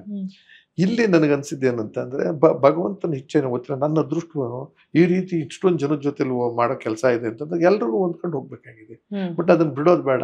ಆಮೇಲೆ ನನ್ನ ಕೊನೆಗಳಿಗೆ ಇರೋವರೆಗೂ ಸಂಸ್ಥೆಯನ್ನ ಕಾಪಾಡಬೇಕು ಅನ್ನೋದು ಒಂದೇ. ನಾನು ಹುಟ್ಟದಾಕಿದ ಸಂಸ್ಥೆ ನನಗಿಂತಲೂ 4 ವರ್ಷ ಹಿಂದೆನೆ ಮಾಡಿದ್ರು ಬಿ ವಿ ರಾಜಾರಾಮ್ ತಂಡ. ಅವ್ರಿಗೆ ಈ ತರದ ಅನುಕೂಲಗಳು ಸಿಕ್ಕಿಲ್ಲ ನೋಡಿ. ಆಶ್ಚರ್ಯ ಅಂದ್ರೆ ಅವನು ಡಾಕ್ಟರೇಟ್, ಅವನು MPhil ಇನ್ ಕನ್ನಡ, MPhil ಇನ್ ಸಂಸ್ಕೃತ್, MPhil ಇನ್ ಬುದ್ಧಿಸಂ, ಆಯ್ತಾ, MA. ಆಮೇಲೆ ನಾಟ್ಯಶಾಸ್ತ್ರದಲ್ಲಿ ಅವನು ಡಾಕ್ಟರೇಟ್. ಮುಖ್ಯಮಂತ್ರಿ ಚಂದ್ರನು ಡಾಕ್ಟರೇಟ್. ಸುಮ್ಮನೆ ಗುಲ್ಬರ್ಗದವ್ರು ಬಡ್ಕೊಂಡಿದ್ದಕ್ಕೆ ನಾನು ಮಾತಾಡಿದ್ದಕ್ಕೆ ಗೌರವ ಕೊಟ್ರು. ಸೊ ಅಂದ್ರೆ ಎಲ್ಲೋ ಒಂದ್ ಕಡೆ ಹಂಗಾಗತ್ತೆ. ಹಾಗಾಗಿ ಆ ನಾಟಕವನ್ನ ನಾವು ಉಳಿಸ್ಲೇಬೇಕು, ನಶಿಸಕ್ಕೆ ಹೋಗ್ಬಿಡು. ತಂಡ ಉಳಿಸ್ಬೇಕು. ತಂಡ ಉಳಿಸಕ್ಕೋಸ್ಕರ ಆಮೇಲೆ ಯಾಕೆ ಬಿಡ್ಬೇಕಾಗಿದೆ ಇದು? ಆಮೇಲೆ ನಾನು ಹೇಳ್ದಲ್ಲ, ಯಾವ್ದೋ ಚಪ್ಪಡಿ ಕಲ್ ಮೇಲೆ ಕೂತ್ಕೊಂಡು ಊಟ ಮಾಡೋದು ಖುಷಿ ಇರುವಾಗ ನನಗೆ ಇದು ಯಾವ್ದು ಮುಖ್ಯ ಅಲ್ಲ. ಆದ್ರೆ ಸಿಕ್ಕದಾಗ ಬಿಡಲ್ಲ, ಆಮೇಲೆ ಸಿಗದಿದ್ರು ಬಿಡೋದಿಲ್ಲ. ಅಲ್ಲಿ ಈಗ ಸಿನಿಮಾಕ್ಕೆ ಹೋದಾಗ ಅವರು ಈ ತರದೆಲ್ಲ ತಿಂಡಿ ಕೊಟ್ಟು ತಿನ್ನೋದಿಲ್ಲ. ನಾನು ತಿನ್ಬಾರ್ದು ಅಂತ ಅಲ್ಲ, ಅವ್ರ ಧೋರಣೆ ನಮ್ಮನ್ನು ಕೀಳಾಗಿ ನೋಡ್ತಿದ್ದಾರೆ ಅಂತ. ಸಿನಿಮಾದಲ್ಲಿ ಎಲ್ಲಾ ನಟರು ನೋಡಿದಾಗ ನನ್ನ ಯಾಕೆ ನೋಡ್ತಿಲ್ಲ ಅನ್ನೋ ಪ್ರಶ್ನೆ ಬಂದ, ನನಗೂ ಅಂಥದ್ದೇ ರೂಮ್ ಬೇಕು, ನಾನು ಫ್ಲೈಟ್ ಅಲ್ಲೇ ಬರ್ತೀನಿ, ನಾನು ಹಂಗೆ ಧೋರಣೆ ನಂದು ಅಷ್ಟು ಆ ಗಳಿಗೆಗೆ. ಹಾಗಾಗಿ ಸಿನಿಮಾನ ಇದು ನಾಟಕನ ಯಾಕೆ ಬಿಡ್ಲಿಲ್ಲ ಅಂದ್ರೆ ಈ ಕಾರಣ. ಇವತ್ತೂ ಬಿಟ್ಟಿಲ್ಲ. ಈಗ 5ನೇ ತಾರೀಕು ಮುಖ್ಯಮಂತ್ರಿ ನಾಟಕ ಆಡ್ತೀನಿ. ಮತ್ತೆ ಇನ್ನೊಂದು ಸರ್, ನಾನು ಅದರಲ್ಲೇ ಕೇಳ್ಬೇಕಾದದ್ದು ಏನು ಅಂತ ಹೇಳಿದ್ರೆ, ಈ ಮುಖ್ಯಮಂತ್ರಿ ಪಾತ್ರ ಅಂದು ಎಷ್ಟೋ ವರ್ಷದ ಹಿಂದೆ ನೀವು ಮೊದಲು ಮಾಡಿದಂತಹ ಸಂದರ್ಭದಲ್ಲಾಗಿರ್ಬೋದು, ಈಗ ನಿಮ್ಮ ರಿಯಲ್ ಏಜಿಗೆ ಅದು ಮ್ಯಾಚ್ ಆಗ್ತಿದೆ ಆ ಮುಖ್ಯಮಂತ್ರಿ ಅನ್ನುವಂಥ ಕ್ಯಾರೆಕ್ಟರ್. ಸೊ ಅದಾದ ನಂತರದ ಬದಲಾವಣೆ ನಿಮ್ಮ ಮಾತಿನ ಶೈಲಿಯಲ್ಲಿ ಆಗಿರ್ಬೋದು, ಸೊ ಯಾವ ರೀತಿಯಾಗೆಲ್ಲ ಬದಲಾಗಿದೆ? ವಿಪರ್ಯಾಸ ಅಂದ್ರೆ ಇದೆ ನೋಡಿ. ಅವತ್ತು ಹೌಸ್ಫುಲ್, ಇವತ್ತು ಹೌಸ್ಫುಲ್. ಅವತ್ತು ನೋಡಿದ ಜನ ಎಷ್ಟೋ ಜನ ಇಲ್ವೇ ಇಲ್ಲ. ಇವತ್ತು ಅವತ್ತು ನಾನು ಪಾತ್ರ ಮಾಡ್ತಿದ್ದಾಗ ರಾಮಕೃಷ್ಣ ಹೆಗಡೆ ಅವರು ಮತ್ತು ದೇವೇಗೌಡರು, ಅಲ್ಲ ಅದು ಗುಂಡೂರಾವ್ ಮತ್ತು ದೇವರಾಜ ಅರಸು ಅವರು ಮುಖ್ಯಮಂತ್ರಿಗಳಾಗಿತ್ತು. ಅವರು ನೋಡಿದಾರ ನಾಟಕ. ಅವರು ನೋಡಿ ಮೆಚ್ಚಿ ಬೈದು, ಆಮೇಲೆ ನಾಯಿಗೆಲ್ಲ ಕರ್ಕೊಂಬಂದು ಮೂಸ್ ನೋಡ್ಸೋದು ಅಂದ್ರೆ ಎಲ್ಲೋ ಅರೆಸ್ಟ್ ಮಾಡಿಸ್ತಾರೆ, ನಮ್ಮನ್ನ ಬ್ಯಾನ್ ಮಾಡ್ತಾರೆ ಅನ್ಕೊಂಡ್ರೆ ಹೊಗಳ್ಬಿಟ್ಟು ಹೋಗಿ ಬೈದೋದ್ರು. ಏನ್ ನಾಟಕ ಮಾಡ್ತೀರಾ, ಸರಿಯಾಗಿ ಬೈಯಕ್ಕೆ ಬರೋದು, ನಮ್ಮ ಹತ್ರ ಬಂದ್ರೆ ಹೇಳ್ಕೊಡ್ತೀನಿ, ನಾವು ಇನ್ನೂ ಎಷ್ಟು ಕೆಟ್ಟ ಕೆಲಸ ಮಾಡ್ತೀವಿ ಗೊತ್ತಾ ಅಂತ ಹೇಳೋದಂಥದ್ದು ಇದೆ ಗುಂಡೂರಾವ್ ಅಂತವ್ರು. ಅದು ಆ ಕೆಲಸದಲ್ಲಿ ಆ ತೃಪ್ತಿ ಸಿಕ್ತು. ಅವತ್ತು ನಾಟಕ ನಿಮಗೆ ನಿಜ ಹೇಳ್ತಿದ್ದೀನಿ, ಅದ್ರಲ್ಲಿ ಏನೂ ಸತ್ಯ ಇಲ್ಲ. ಒಂದು 30 ಶೋವರೆಗೂ ನನಗೆ ನಾಟಕನೇ ಅರ್ಥ ಆಗಿರ್ಲಿಲ್ಲ. ಪಾತ್ರಧಾರಿ ನಾನು ಬಯಾಟ್ ಮಾಡ್ಕೊಂಡು ಹೊಡಿತಿದ್ದೀನಿ ಡೈಲಾಗ್ಗಳನ್ನ. ಅದರ ಒಳ ಸುಳಿವಿದೆಯಲ್ಲ, ಅದರ ಚಕ್ರವ್ಯೂಹಗಳಿದಾವಲ್ಲ, ಅವು ಗೊತ್ತಿಲ್ಲ. ಆ ಟೈಮ್ನಲ್ಲಿ 85ರಲ್ಲಿ ನಾನು 80ರಲ್ಲಿ ನಾಟಕ ಆಗಿದ್ದು. 5 ವರ್ಷ ನನಗೆ ಗೊತ್ತಿರಲಿಲ್ಲ ನೋಡಿ. ಪಾತ್ರ ಮಾಡ್ತಿದ್ದೆ, ಸಕ್ಸಸ್ ಆಗಿದೆ. ಇಡೀ ನಾಟಕ ನನಗೆ ಅರ್ಥ ಯಾಕೆ ನಾನೇ MLA ಆದೆ. 85ರಲ್ಲಿ ರಾಮಕೃಷ್ಣ ಹೆಗಡೆ ಅವ್ರು ದಡಾರ್ ಅಂತ ನನ್ನ MLA ಮಾಡಿದಾಗ, ಆ ಸದನಕ್ಕೆ ಹೋದಾಗ ಸದನದಲ್ಲಿ ಮಾತುಕತೆಗಳು, ಪ್ರೊಸೀಡಿಂಗ್ಸು, ಆ ರಾಜಕಾರಣದ ಪಿತೂರುಗಳು, ಸುಳ್ಳುಗಳು, ಕುತಂತ್ರು ಒಂದೊಂದು ಬಿಚ್ತಾ ಬಂದಾಗ ನನ್ನ ಪಾತ್ರಕ್ಕೆ ಅದಕ್ಕೆ ಜೀವ ಬರೋಕ್ಕೆ ಶುರುವಾಯಿತು. ನೆಕ್ಸ್ಟ್ ನಾನು ಪಾತ್ರ ಮಾಡ್ಬೇಕಾದ್ರೆ ತಲೆ ಒಳಗೆ ಅದೆಲ್ಲ ಬರೋದು. ಮುಂಚೆ ಮಾಡ್ತಿದ್ದು ಒಬ್ಬ ಆಕ್ಟರ್ ಆಗಿ, ಒಬ್ಬ ರಾಜಕಾರಣಿ ಆಗೋ ಶುರುವಾದ ತಕ್ಷಣ ಮೆಚುರಿಟಿ ಬಂತು. ಇವತ್ತು ನನಗೆ ಯಾಕೆ ಆ ನಾಟಕ ನಿರರ್ಗಳವಾಗಿ ನಿರಂತರವಾಗಿ ಎಲ್ರಿಗೂ ತಲುಪ್ತಾ ಇದ್ದೇನೆ ಅಂದ್ರೆ, ಈ ನರನಾಡಿಯಾಗಿ ಸಂಪೂರ್ಣವಾಗಿ ರಾಜಕಾರಣವನ್ನ ನೋಡ್ಬಿಟ್ಟಿದ್ದೀನಿ, ಕುಡಿದ್ಬಿಟ್ಟಿದ್ದೀನಿ. ಅದು ಅದರಷ್ಟು ಕತೆ ಬರ್ತಿರ್ಲಿಲ್ಲ. ಇಲ್ಲಿ ಇಷ್ಟೇ ನಗಬೇಕು ಅಂತ ನನಗೆ ಗೊತ್ತಾಗಿದೆ. ಈಗ ಅಲ್ಲ ಅಷ್ಟ ಬಲವಂತವಾಗಿ ನಗುತ್ತಿದ್ದೆ. ಇವತ್ತು ಇದಕ್ಕೆ ರಾಮಕೃಷ್ಣ ಹೆಗಡೆ ನಗಬೇಕಾ, ದೇವೇಗೌಡರು ನಗಬೇಕಾ, ಅಥವಾ ಗುಂಡೂರಾವ್ ಇದು ದೊಡ್ಡ ಲೆಕ್ಕ ಮಾಡ್ಕೊಂಡು ಯೋಚನೆ ಮಾಡ್ಕೊಳ್ತೀನಿ. ಅಂದ್ರೆ ಮೆಚೂರಿಟಿ ಮತ್ತು ಇಡೀ ನಾಟಕ ಸ್ವಲ್ಪ ನಾನು ಅರ್ಥ ಆಗಿರೋದು ಇತ್ತೀಚೆಗೆ. ಬಟ್ ಏಜಿನ ಪ್ರಕಾರದಲ್ಲೂ 72ನೇ ವಯಸ್ಸು, ಒಬ್ಬ ಮುಖ್ಯಮಂತ್ರಿ ಆಗ್ತಕ್ಕಂಥ ಸ್ಥಾನಮಾನಗಳ ಏಜು, ಅದು ಬ್ಯಾಲೆನ್ಸ್ ಆಗುತ್ತೆ. ಹ್ಯಾಸ್ ಇಟ್ ಈಸ್ ನಾನು ಹಂಗೆ ಹೋಗ್ಬೋದು. ಅದಕ್ಕಿಂತ ಹೆಚ್ಚು ನನ್ನ ಅದೃಷ್ಟವನ್ನು ಇಡೀ 2-3 ಜನರೇಷನ್ ಜನ ನನ್ನನ್ನು ಒಪ್ಕೊಂಡ್ಬಿಟ್ಟಿದ್ದಾರೆ. ಒಬ್ರು ಹೋದಂಗೆ ಇನ್ನೊಬ್ರು ಅವ್ರ ಮನೆ ಕುಟುಂಬದವ್ರು ಒಪ್ಕೊಂಡಿದ್ದಾರೆ, ಅವ್ರ ಮನೆ ಕುಟುಂಬದವ್ರು ಒಪ್ಕೊಂಡಿದ್ದಾರೆ. ಇವತ್ತು ಸಣ್ಣ ಸಣ್ಣ ಮಕ್ಕಳು ಯಾವುದೋ ಸೀರಿಯಲ್ ನೋಡ್ಬಿಟ್ಟು ನಾನೊಂದು ಸೀತಾರಾಮ ಅಂತ ಸೀರಿಯಲ್ ಮಾಡ್ತೀನಿ, ತಾತನ ರೋಲ್ ಅಗ್ನಿಸಾಕ್ಷಿ ಅಂತ ಮಾಡ್ತಿದ್ದೆ. ಆ ಜನರೇಷನ್ ಬಿಟ್ಬಿಡಿ, ನನ್ನ ಸೊಸೆ ಮಕ್ಕಳಿದಾರಲ್ಲ, ಆ ಮಕ್ಕಳಿಗಿಂತ ಸ್ವಲ್ಪ ಏಜ್ ಆಗಿರೋರು ಇದು ಸೀತಾರಾಮ್ ತಾತ ಅಂದ್ರೆ ಅಲ್ಲೂ ಐಡೆಂಟಿಫೈ ಆಗಿದ್ದೀನಿ. ಅದೃಷ್ಟ ಭಾಗ್ಯ. ಹಾಗಾಗಿ ಯಾವುದೂ ಚಟುವಟಿಕೆಗಳು ಬಿಟ್ಟಿಲ್ಲಮ್ಮ. ಪ್ರತಿಯೊಂದು ಈಗ ನೋಡಿ ವ್ಯವಸಾಯಕ್ಕೆ ಹೋಗ್ತಾ ಇದ್ದೀನಿ, ಅದಾದ್ಮೇಲೆ ಬಂದ್ಮೇಲೆ ಅಮೆರಿಕಕ್ಕೆ ಹೋಗ್ತಾ ಇದ್ದೀನಿ ಭಾಷಣ ಮಾಡೋದಕ್ಕೆ. ರಂಗಭೂಮಿ ಭಾಷಣ, ಸಿನಿಮಾ ಭಾಷಣ, ಶಾರ್ಟ್ ಫಿಲ್ಮ್ಸ್ ಭಾಷಣ, ನಾಟಕದ ಭಾಷಣ, ಕನ್ನಡದ ಭಾಷಣ, ಅನ್ಯಾಯ ಸ್ವತಂತ್ರ ಹೋರಾಟದಲ್ಲಿ ಯಾರು ಕೂತಿರ್ತಾರೋ ಹೋರಾಟಕ್ಕೆ ಅದಕ್ಕೆಲ್ಲ ನಾನು ಭಾಗಿಯಾಗ್ತೀನಿ. ನಾನು ಶುದ್ಧವಾಗಿದ್ದೀನಿ ಪ್ರಯತ್ನ ಮಾಡಿಕೊಂಡು. ನನಗೀಗ ಪೋಸ್ಟ್ ಇಲ್ಲ ಅನ್ನೋ ಪ್ರಶ್ನೆ.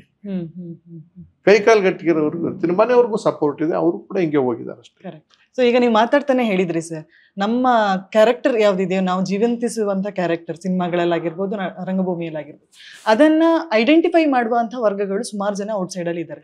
ಸೊ ನೀವು ಅಲ್ಲಿ ಅಭಿನಯಿಸುವಂತಹ ಪಾತ್ರ, ಅದಕ್ಕೆ ನೀವು ಕೊಡುವಂತ ಜೀವಂತಿಕೆ ಕೂಡ ಇಂಪಾರ್ಟೆಂಟ್ ಆಗುತ್ತೆ. ಸೊ ಅದು ಒಳ್ಳೆ ರೀತಿಯಾಗಿ ಮೆಸೇಜ್ ಹೋಗುವಂಥದ್ದು ಕೂಡ ಇಂಪಾರ್ಟೆಂಟ್ ಆಗುತ್ತೆ. ಸೊ ಒಬ್ಬ ಕಲಾವಿದನಾಗಿ ನಿಮಗೆ ಸೊ ಇಂತಹ ಕ್ಯಾರೆಕ್ಟರ್ಗಳಲ್ಲಿ ನೀವು ಸಾಕಷ್ಟು ಸಿನಿಮಾಗಳಲ್ಲಿ ಅಭಿನಯಿಸಿರುವಂಥದ್ದು, ಎಸ್ಪೆಷಲಿ ಹಾಸ್ಯ ಕಲಾವಿದರಾಗಿ ನೀವು ಮಾಡಿದ್ದೀರಾ. ಎಲ್ಲೋ ಹಾಸ್ಯ ಕಲಾವಿದ ಅಂತ ಹೇಳಿ ಬಂದಾಗ ಪಬ್ಲಿಕ್ಕಿಗೆ ನಾವು ಕನೆಕ್ಟ್ ಆಗುವಂತ ರೀತಿ ತುಂಬಾ ಇಂಪಾರ್ಟೆಂಟ್ ಆಗುತ್ತೆ. ಕೆಲವು ಕಡೆ ಏನಂತ ಹೇಳಿದ್ರೆ ಅಪಹಾಸ್ಯ ಮಾಡುವವರು ಇವರು, ಸೊ ಎಲ್ಲೋ ದೂರ ಇಡುವಂತ ಚಾನ್ಸಸ್ ಇರುತ್ತೆ. ಸೊ ಇದನ್ನೆಲ್ಲ ಹೇಗೆ ಓವರ್ಕಮ್ ಮಾಡಿ? ಬಹಳ ಮುಖ್ಯವಾಗಿರ್ತೀನಿ. ನಂದೇ ಉದಾಹರಣೆ ತಗೊಂಡೆ ನಿಮ್ಗೆ ಹೇಳ್ತೀನಿ. 530ಕ್ಕೂ ಹೆಚ್ಚು ಸಿನಿಮಾ ಮಾಡಿದ್ದೀನಿ. 200ಕ್ಕೂ ಹೆಚ್ಚು ಸಿನಿಮಾ ಬಹಳ ಕೆಟ್ಟ ಪಾತ್ರಗಳು. ಕೆಟ್ಟೋನು ಅಂತಂದ್ರೆ ಮಾನಭಂಗ, ದರೋಡೆ, ಕೊಲೆ, ಸುಲಿಗೆ. ಈ ಒಂದು ಕಾಲದಲ್ಲಿ ವಜ್ರಮುನಿ, ತೂಗುದೀಪ ಶ್ರೀನಿವಾಸ್, MP ಶಂಕರ್ನೆಲ್ಲ ನೋಡಿದಾಗ ಜನ ಹೆದರ್ಕೊಳ್ಳೋರಲ್ಲ, ಬೈಯೋರಲ್ಲ ಅಂತ ಆ ಮಟ್ಟದ ರೀತಿಯ ಪಾತ್ರಗಳನ್ನೂ ಮಾಡಿದ್ದೀನಿ. ಅದು ಸ್ವಲ್ಪ ನನ್ನ ಅರಿವಿಗೆ ಬಂದು ಇದು ನಾನು ಬ್ರ್ಯಾಂಡ್ ಆಗ್ತೀನಿ, ಇದು ಒಳ್ಳೇದಲ್ಲ, ಮಾತ್ರ ಮನುಷ್ಯರಿಗೆ ಹತ್ರ ಆಗೋದೇ ಇಲ್ಲ ನಾವು ಹೋಗ್ತಾ ಅಂತೆಲ್ಲ ಅನ್ಕೊಂಡು ಸ್ವಲ್ಪ ಪೋಷಕ ಪಾತ್ರಗಳಿಗೆ ಹೋದೆ. ಅಲ್ಲೇ ಸಕ್ಸಸ್ ಆದೆ. ಕಣ್ಣೀರಿನ ಪಾತ್ರಗಳನ್ನು ಮಾಡಕ್ ಶುರು ಮಾಡಿದೆ. ಅಂದ್ರೆ ತಂದೆ ತಾಯಿ ಮಕ್ಕಳು ಕಳ್ಕೊಳ್ಳೋದಿತ್ತು. ಆಮೇಲೆ ಹಾಸ್ಯ ಲೇಪನ ಕೊಡಕ್ ಶುರು ಮಾಡಿದೆ. ಅಲ್ಲಿ ಫೈಟಿಂಗು ಅಂತ ಅಂದ ತಕ್ಷಣ ವಿಲನ್ಗಳಿಗೆ ಈ ಹೀರೋ ಬಂದು ವಾಡದ್ ಸೇಚ್ ಬಿಸಾಕ್ತಾನೆ, ಇವನು ಎಗರ್ತಾನೆ, ಬೀಳ್ತಾನೆ, ಅದು ಅಸಾಧ್ಯವಾದ ಕೆಲಸಗಳು. ಅದು ಮಾಡಿ ಪ್ರಯೋಜನ ಇಲ್ಲ. ಮಾತುಗಳಲ್ಲಿ ಯಾಕಿರಬಾರ್ದು, ಸುಂದರವಾಗಿ ಯಾಕಿರಬಾರ್ದು ವಿಲನ್ಗಳು ಅಂತ ನಾನು ವಿಗ್ಗೆಲ್ಲ ಕಿತ್ ಬಿಸಾಕ್ಸ್ದೆ, ಸೈಡ್ ಲ್ಯಾಕ್ಸ್ ಎಲ್ಲ ನಾನು ಸಂಪೂರ್ಣವಾಗಿ. ಮುಖ್ಯಮಂತ್ರಿ ಚಂದ್ರನು ಅಂತ ಕಾಣಿಸ್ತಂತಕ್ಕಂಥವ್ರು ಯಾಕೆ ವಿಲನ್ ಆಗಿರಲ್ಲ, ಯಾಕೆ ಒಳ್ಳೆ ಫಾದರ್ ಆಗಿರಲ್ಲ, ಯಾಕೆ ಒಳ್ಳೆ ಅಣ್ಣ ಆಗಿರಲ್ಲ, ಯಾಕೆ ಒಂದು ಆನಂದವಾದ ವ್ಯಕ್ತಿ ಆಗಿರಲ್ಲ ಅನ್ನೋದನ್ನ ಎಲ್ಲಾ ಪಾತ್ರದಲ್ಲೂ ತುರ್ಕಕ್ ಶುರು ಮಾಡಿ ಹಿಡಿಸುತ್ತೆ ಜನಗಳಿಗೆ. ಆಮೇಲೆ ಆ ವಿಲನ್ ಕ್ಯಾರೆಕ್ಟರ್ ತಪ್ಪುಗಳಕ್ಕೆ ಶುರು ಮಾಡಿದ್ರು. ಚುನಾವಣೆಯಲ್ಲಿ ಗೆಲ್ಸಿದ್ರು, ನನ್ನ 2-3 ಸತಿ ಗೆಲ್ಸಿದ್ರು. ಅದನ್ನ ನೋಡ್ಕೊಂಡು ಬೆಳೆದೆ. ಬಟ್ ಬೇರೆಯವ್ರಿಗೆ ಅದು ಇಷ್ಟ ಆಯ್ತೋ ಇಲ್ಲ ಹೋಗುತ್ತಿಲ್ಲ, ನಾನು ಉಳ್ಕೊಂಡೆ. ಹಾಸ್ಯ ನನ್ನ ಬಾಯಲ್ಲಿ, ಯಾಕಂದ್ರೆ ಈಗ ನನಗೆ ಉಮಾಶ್ರೀ ಆ ಕಾಲದಲ್ಲಿ ದೊಡ್ಡಣ್ಣವರೆಲ್ಲ ಇದ್ದಾಗ ಪ್ರೊಡ್ಯೂಸರ್ಸು TRP ಅಂತಾರಲ್ಲ ಈ ಕಾಲದಲ್ಲಿ, ಹಂಗೆ ಅವತ್ತಿನ ದಿವಸ ಮಾರ್ಕೆಟ್ಗೋಸ್ಕರ ಈ ಮುಖ್ಯಮಂತ್ರಿ ಚಂದ್ರನ ಸುಮಾಶ್ರೀ ಅವ್ರನ್ನ ಹಾಕೊಂಡ್ರೆ ಮತ್ತು ದೊಡ್ಡನ ಹಾಕೊಂಡ್ರೆ ಅದನ್ನ ಮಾತಾಡಿಸ್ಲೇಬೇಕು ಅಂತ ಬರ್ಸ್ಬಿಡೋದು. ವಿಲೋದಿ ಬೆಲ್ಟ್ ಎಲ್ಲಾ ಜನ ಕೂತ್ಕೊಂಡು ನೋಡಕ್ ಆಗದೆ ಇರ್ತಕ್ಕಂಥದ್ದು. ಅಶ್ಲೀಲ ನೇರವಾಗಿ ಅಶ್ಲೀಲ ಬರೆದು ಬಿಡೋರು. ಅದು ನಮಗೆ ದುಃಖ ಆಗ್ತಿತ್ತು. ಆದ್ರೆ ಎಲ್ಲೋ ಒಂದ್ ಕಡೆ ನಾವು ಬೆಳೆದ ಮೇಲೆ ನಮ್ಗೆ ಹೇಳೋ ಶಕ್ತಿ ಬಂದಾಗ ನಾನು ಈ ಪಾತ್ರ ಮಾಡಲ್ಲಪ್ಪ, ಇದೆಲ್ಲ ಇದ್ರೆ ನಾವು ಇದಕ್ಕೆ ಬೇಕಾದ್ರೆ ನವರಾತ್ತ ಅಂದ್ರೆ ಇಂಡೈರೆಕ್ಟ್ ಪರೋಕ್ಷವಾಗಿ ತಗೊಂಡ್ಬನ್ನಿ. ಡೈರೆಕ್ಟ್ ಆಗಿ ಹೆಣ್ಮಕ್ಳು ನೋಡ್ತಾರೆ, ಮಕ್ಕಳು ಕೂತಿರ್ತಾ ಇದ್ದಲ್ಲ ಅಂತ ನಾನು ಆಟ ಮಾಡಿದೆ, ಅವರು ಮಾಡು. ಕೊನೆಗೆ ನಮ್ಮ ಮಾತಿಗೆ ಬೆಲೆ ಸಿಕ್ಕಿದಾಗ ಅದನ್ನ ಮಾಡೋದು. ನೀವು ನೋಡಿ ಪಣಿ ರಾಮಚಂದ್ರನ್ ಪಿಕ್ಚರ್ಗಳು, ಸಾಯಿಮರಾಜ್ ಪಿಕ್ಚರ್ಗಳು, ಭಾರ್ಗವ ಪಿಕ್ಚರ್, ಇವು ಅದ್ರಲ್ಲಿ ನನ್ನ ಆಸೆಗಳು ಇದಾವೆ, ದೊಡ್ಡಣ್ಣ ನಂದು ಆಸೆ ಇದಾವೆ. ಆ ದೊಡ್ಡಣ್ಣ ನಂದು ಆಸೆ ನೀವು ನೋಡಿರ್ಬೋದು, ಯಾವ್ದೋ ಒಂದು ಪಿಕ್ಚರ್ ಅಲ್ಲಿ ನಾಟಿಕೋಳಿ ಅಂತ ಅದು ಯಾವ್ದೋ ಗೊತ್ತಿಲ್ಲ ಹೆಸರು ಮರ್ತ್ಬಿಟ್ಟೆ. ಅದನ್ನ ನೋಡಿ ಸ್ಟುಪಿಡ್ ಕಾಮಿಡಿ, ಯಾರು ಬೇಕಾದ್ರೂ ನಗ್ಬೋದು. ಇವತ್ತು ಯಾವ ಗ್ರೀನ್ ಅದು ಕಾರನ್ನ ಇಡ್ಸುಡಿಯಲ್ಲಿ ಕ್ಲೀನ್ ಮಾಡುವಂತ ಕಾರಲ್ಲ ಇದನ್ನ ಮಾಡುವಂಥದ್ದು. ಇದನ್ನ ಕಟ್ ಮಾಡ್ಬಿಟ್ಟು ಐರನ್ ಮಾಡ್ಬಿಟ್ಟು ಎಲ್ಲ ಸುಟ್ಕೊಂಡು ಆಮೇಲೆ ಬಾತ್ಕೋಳಿ ಕರ್ಕೊಂಡು ಹೋಗ್ಬಿಟ್ಟು ಎಲ್ಲಿ ಹೋಗ್ತಿದ್ಯಾ ಅಂತ ಕೇಳಿ ಗಂಟಲ್ಲಿ ತರ ಕೈ ಹಿಂಗೆ ಇಟ್ಕೊಂಡಿದ್ರೆ ಅಲ್ಲಿ ಕೈನೋ ಬರ್ತದೆ, ಇಳಿಸು ಎಲ್ಲೂ ಹೋಗಲ್ಲ, ಅಲ್ಲೇ ಇರ್ತದೆ.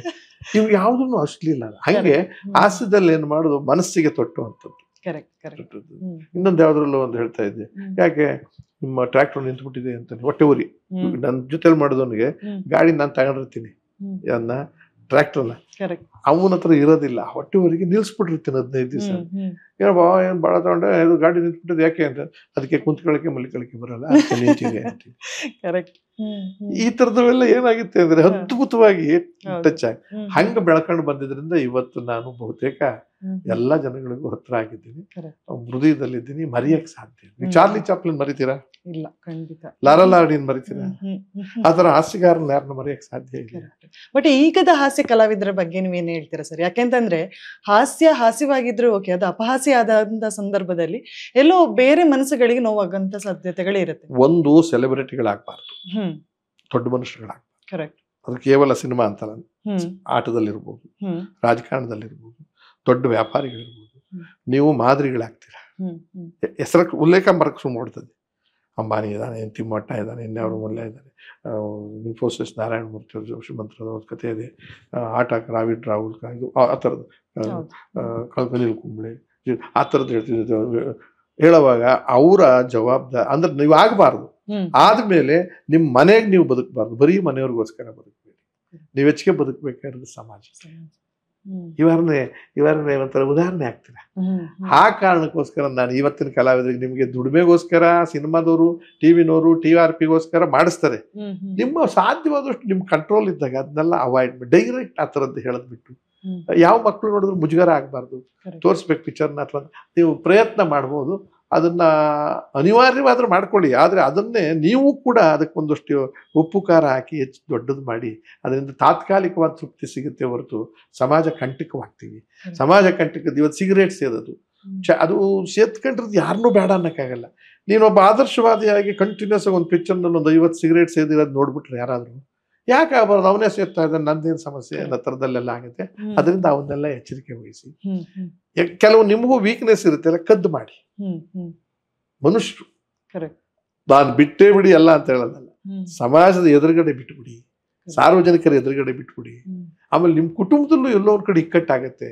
ಆಮೇಲೆ ಬದುಕ್ಬೇಕು. ಈಗ ನೀವು ಆಗಿದ್ದ ತಪ್ಪು ಆಗಿದ್ದಾದ್ಮೇಲೆ ಅದಕ್ಕೋಸ್ಕರ ರಾಜಕಾರಣಿ ಆಗಿರ್ಲಿ, ಆಟಗಾರ ಆಗಿರ್ಲಿ, ಸಿನಿಮಾ ನಟ ಆಗಿರ್ಲಿ, ದೊಡ್ಡ ಮನುಷ್ಯರಾಗಬೇಡಿ. ಆದ್ಮೇಲೆ ದೊಡ್ಡದನ್ನ ತೋರಿಸ್ಕೊಂಡು ಮನೆಯವ್ರಿಗೆ ಬದುಕಬೇಡಿ, ಸಮಾಜ ಮನೆಯವ್ರಿಗೂ ಬದುಕಿ, ಸಮಾಜಕ್ಕೆ ಹೆಚ್ಚು. ಮನೆಯೊಳಗೆ ಸಿಟ್ಟು ಮಾಡ್ಕೊಳ್ಳಿ, ನಿನ್ನ ಹೆಂಡತಿ ಬಿಟ್ಟು ಹೋಗಲ್ಲ. ಇಲ್ಲಿ ಸಿಟ್ಟು ಮಾಡ್ಕೋಬೇಡಿ, ಇಲ್ಲಿ ಚಟಗಳು ತೋರಿಸ್ಬೇಡಿ, ಇಲ್ಲಿ ಗ್ಯಾಮ್ಲಿಂಗ್ ತೋರಿಸ್ಬೇಡಿ. ಅದು ತಪ್ಪು ಅಂತ ಹೇಳ್ತೀನಿ ಬನ್ನಿ. ಆಮೇಲೆ ನೀವು ಅಡ್ವರ್ಟೈಸ್ಮೆಂಟ್ ಕೊಡ್ತಿದ್ದಾರೆ ಬಹಳ ಜನ, ಅದನ್ನ ನೀವು ನಿಮ್ಮ ಮುಖ್ಯನೇ ಹೇಳ್ಬಿಡ್ತೀನಿ. ದುಡ್ಡು ಕೊಡ್ತಾರೆ, ಸಿಕ್ಕಾಪಟ್ಟೆ ದುಡ್ಡು ಕೊಡ್ತಾರೆ ಪ್ರೊಮೋ ಮಾಡಕ್ಕೋ ಮತ್ತೊಂದು. ಅದು ಸೊಸೈಟಿಗೆ ಕಂಟಕವಾಗಿರ್ತಕ್ಕಂಥ ವಸ್ತುಗಳಿಗೆ ಅಡ್ವರ್ಟೈಸ್ಮೆಂಟ್ ಕೊಡಬೇಡಿ. ಸೆಲೆಬ್ರಿಟಿಯಿಂದ ಬಂದಂತಹ ಸಂದರ್ಭದಲ್ಲಿ ಆಗುವಂತ ಇಫೆಕ್ಟ್. ಯಾಕಂದ್ರೆ ನಿಮ್ಮ ಈಗ ಅಮಿತಾಬ್ ಬಚ್ಚನ್, ರಜನಿಕಾಂತ್, ಡಾಕ್ಟರ್ ರಾಜ್ಕುಮಾರ್ ಆ ಥರದ್ದು ಏನಾದ್ರು ಕೊಟ್ಬಿಟ್ರೆ ಅವ್ರು ಒಪ್ಪಿದಾರೆ, ಇದನ್ನ ನಾವ್ಯಾಕೆ ಮಾಡಬಾರ್ದು ಅನ್ನೋ ಥರ ಆಗ್ಬಿಡ್ತದೆ. ಅಂಥದ್ದಕ್ಕೆ ದುಡ್ಡುಗೋಸ್ಕರ ಮಾಡಬೇಡಿ, ಒಳ್ಳೇದು ಮಾಡಿ. ಈ ಒಂದು ಯಾವುದೋ ಆಯುರ್ವೇದಿಕ್ ಔಷಧಿ ಇದೆ, ಇದು ತಗೊಂಡ್ರೆ ಇದು ಯಾವುದೋ ಮಂಡಿ ನೋವು ಹೋಗುತ್ತೆ ಅನ್ನೋದು ಸತ್ಯನೋ ಪಥ್ಯನೋ, ಅದು ಅಪಾಯ ಇಲ್ಲ ಅಲ್ವಾ. ಕೆಟ್ಟದ್ದು ಅಂತ ಸೊಸೈಟಿಲಿ ಏನ್ ಕಾಣಿಸ್ತಿದ್ಯೋ ಅದನ್ನ ಅವಾಯ್ಡ್ ಮಾಡಿ ಅಡ್ವರ್ಟೈಸ್ಮೆಂಟ್ ಕೊಡಿ. ಅವ್ರಿಗೆ ದುಡ್ಡು ಬರುತ್ತೆ, ಆದ್ರೆ ನಷ್ಟ ಆಗದೆ ಯಾರಿಗೆ ಹೇಳಿ. ಸೊ ಇದು ನನ್ನ ಫೈನಲ್ ರಿಕ್ವೆಸ್ಟ್. ಸರ್, ನೀವೀಗ ಮಾತಾಡ್ತಾನೆ ಹೇಳಿದ್ರಿ ನಗಿಸುವಂತಹ ರೀತಿಯಲ್ಲಿ ಬೇರೆ ಬೇರೆ ತರದಲ್ಲಿ ನಾವು ಪ್ರಯತ್ನಗಳನ್ನು ಮಾಡ್ಬೋದು ಅಂತ. ಸೊ ದೊಡ್ಡವರು ಹೇಳಿದ್ದಾರೆ ಏನು ಅಂತ ಹೇಳಿದ್ರೆ, ಕಷ್ಟದ ಕೆಲಸ ಯಾವುದು ಅಂತ ಹೇಳಿದ್ರೆ ಒಬ್ಬನ ನಗಿಸೋದು ಅಂತ ಹೇಳಿ. ಸೊ ನೀವು ನಗಿಸುವಂತಹ ಸಂದರ್ಭದಲ್ಲಿ ನಿಮ್ಮ ಪ್ರಿಪರೇಷನ್ ಯಾವ ರೀತಿಯಾಗಿರುತ್ತೆ ಅಂತ ನೀವು ಆಗ್ಲೇ ಮಾತಾಡ್ತಾ ಹೇಳಿದ್ರಿ, ಬೀಚಿಯವರ ಸಾಹಿತ್ಯವನ್ನು ಓದ್ತಾ ಇದ್ರಿ ಅಂತ. ಸೊ ನಿಮ್ಮ ಸಾಹಿತ್ಯದ ತಯಾರಿ ಯಾವ ತರ ಇರ್ತಿತ್ತು? ಸರಳವಾದ ವಿಚಾರ ಅವ್ರು ಬರ್ಕೊಂಡ್ ಬಂದಿರ್ತಾರೆ. ಅವರು ಬಹಳ ಕಷ್ಟ ಬಿದ್ದ ಶಾಸ್ತ್ರಿಗಳನ್ನು ಸೇರಿಸಿರ್ತಾರೆ. ಅದು ಹೆಚ್ಚು ದಮ್ ಕೊಡದೇ ಇರ್ಬೋದು, ಅದು ಗಿಟ್ಟದೇ ಇರ್ಬೋದು, ಅಥವಾ ಕೆಲವ್ರ ಬಾಯಲ್ಲಿ ಅದು ಬಹಳ ಚೆನ್ನಾಗಿ ಬರ್ಬೋದು, ಕೆಲವ್ರ ಬಾಯಲ್ಲಿ ಅದನ್ನೇ ಸರಿಯಾಗಿ ಬರದೇ ಇರ್ಬೋದು. ನಮ್ಮ ಬಾಯಿಗಳು ಆಮೇಲೆ ಜನ ನಮ್ಮನ್ನ ಹೆಂಗ್ ತಗೊಂಡಿದ್ದಾರೆ ಅಂತ. ಈಗ ರಾಜ್ಕುಮಾರ್ ತಗೊಂಡ್ಬಿಟ್ಟವ್ರೆ ಅಂದ್ಮೇಲೆ ಅವ್ರು ಏನ್ ಕೆರ್ಕೊಂಡ್ರು ಒಂದು ಮೀನಿಂಗ್ ಬರುತ್ತೆ. ಇಂದಿರಾ ಗಾಂಧಿ ಅವರ ಭಾಷಣ 3 ನಿಮಿಷ ಮಾಡಿದ್ರು ಅದ್ಭುತ ಲೀಡರ್ ಆಗೋದು. ವಾಜಪೇಯಿ ಮಾಡಿದ್ರು ಲೀಡರ್ ಆಗೋದು. ಒಬ್ಬ ದೊಡ್ಡ ನಟ, ಪ್ಲೇಯರ್, ಅವ್ನು ಏನ್ ತಪ್ಪು ಮಾಡಿದ್ರು ತಪ್ಪಾಗಿ ಕಾಣಿಸಲ್ಲ, ಅದು ಪಾಸಿಟಿವ್ ಆಗಿ ಕಾಣಿಸುತ್ತೆ. ಆ ದೃಷ್ಟಿಯಿಂದ ನಾವು ಯೋಚನೆ ಮಾಡ್ಬೇಕಾಗತ್ತೆ. ಓದಬೇಕಾಗತ್ತೆ. ಓದೋದು ಮತ್ತು ಭಾಷಣಗಳು ಕೇಳೋದು, ಸಾಹಿತ್ಯನ ಓದೋದು, ಸಾಹಿತ್ಯದ ಭಾಷಣಗಳು ಕೇಳೋದು. ಆಮೇಲೆ ದೊಡ್ಡ ದೊಡ್ಡ ಸಾಹಿತ್ಯಗಳು ಹಾಸ್ಯವನ್ನ ಮಾತಾಡ್ತಕ್ಕಂಥವ್ರೇ ಇದ್ದಾರೆ, ಅದನ್ನ ಕೇಳಿ. ಹರಟೆ ಕಾರ್ಯಕ್ರಮ ಕೇಳಿ. ಅದ್ರಲ್ಲಿ ಎಲ್ಲ ತಗೋಬೇಕು ಅಂತ ಏನಿಲ್ವಲ್ಲ.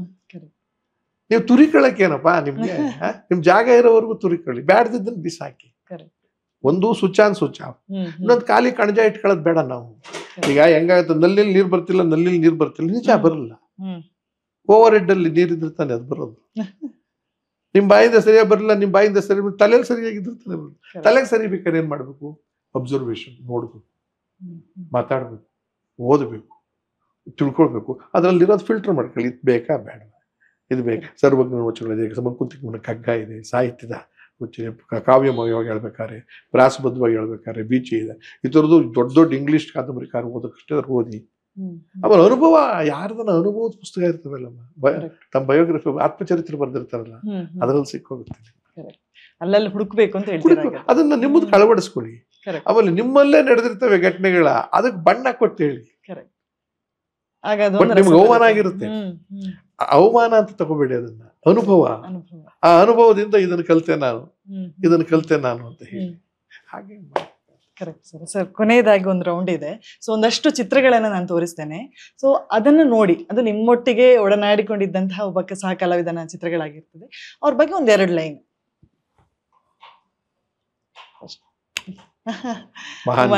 ಉಮಾಶ್ರೀ ಮೇಡಮ್ ನನಗಿಂತ ಚಿಕ್ಕವರು, ನನಗೆ 72, ಅವ್ರಿಗೆ ಇನ್ನೂ ಕಡಿಮೆ ಇರುತ್ತೆ.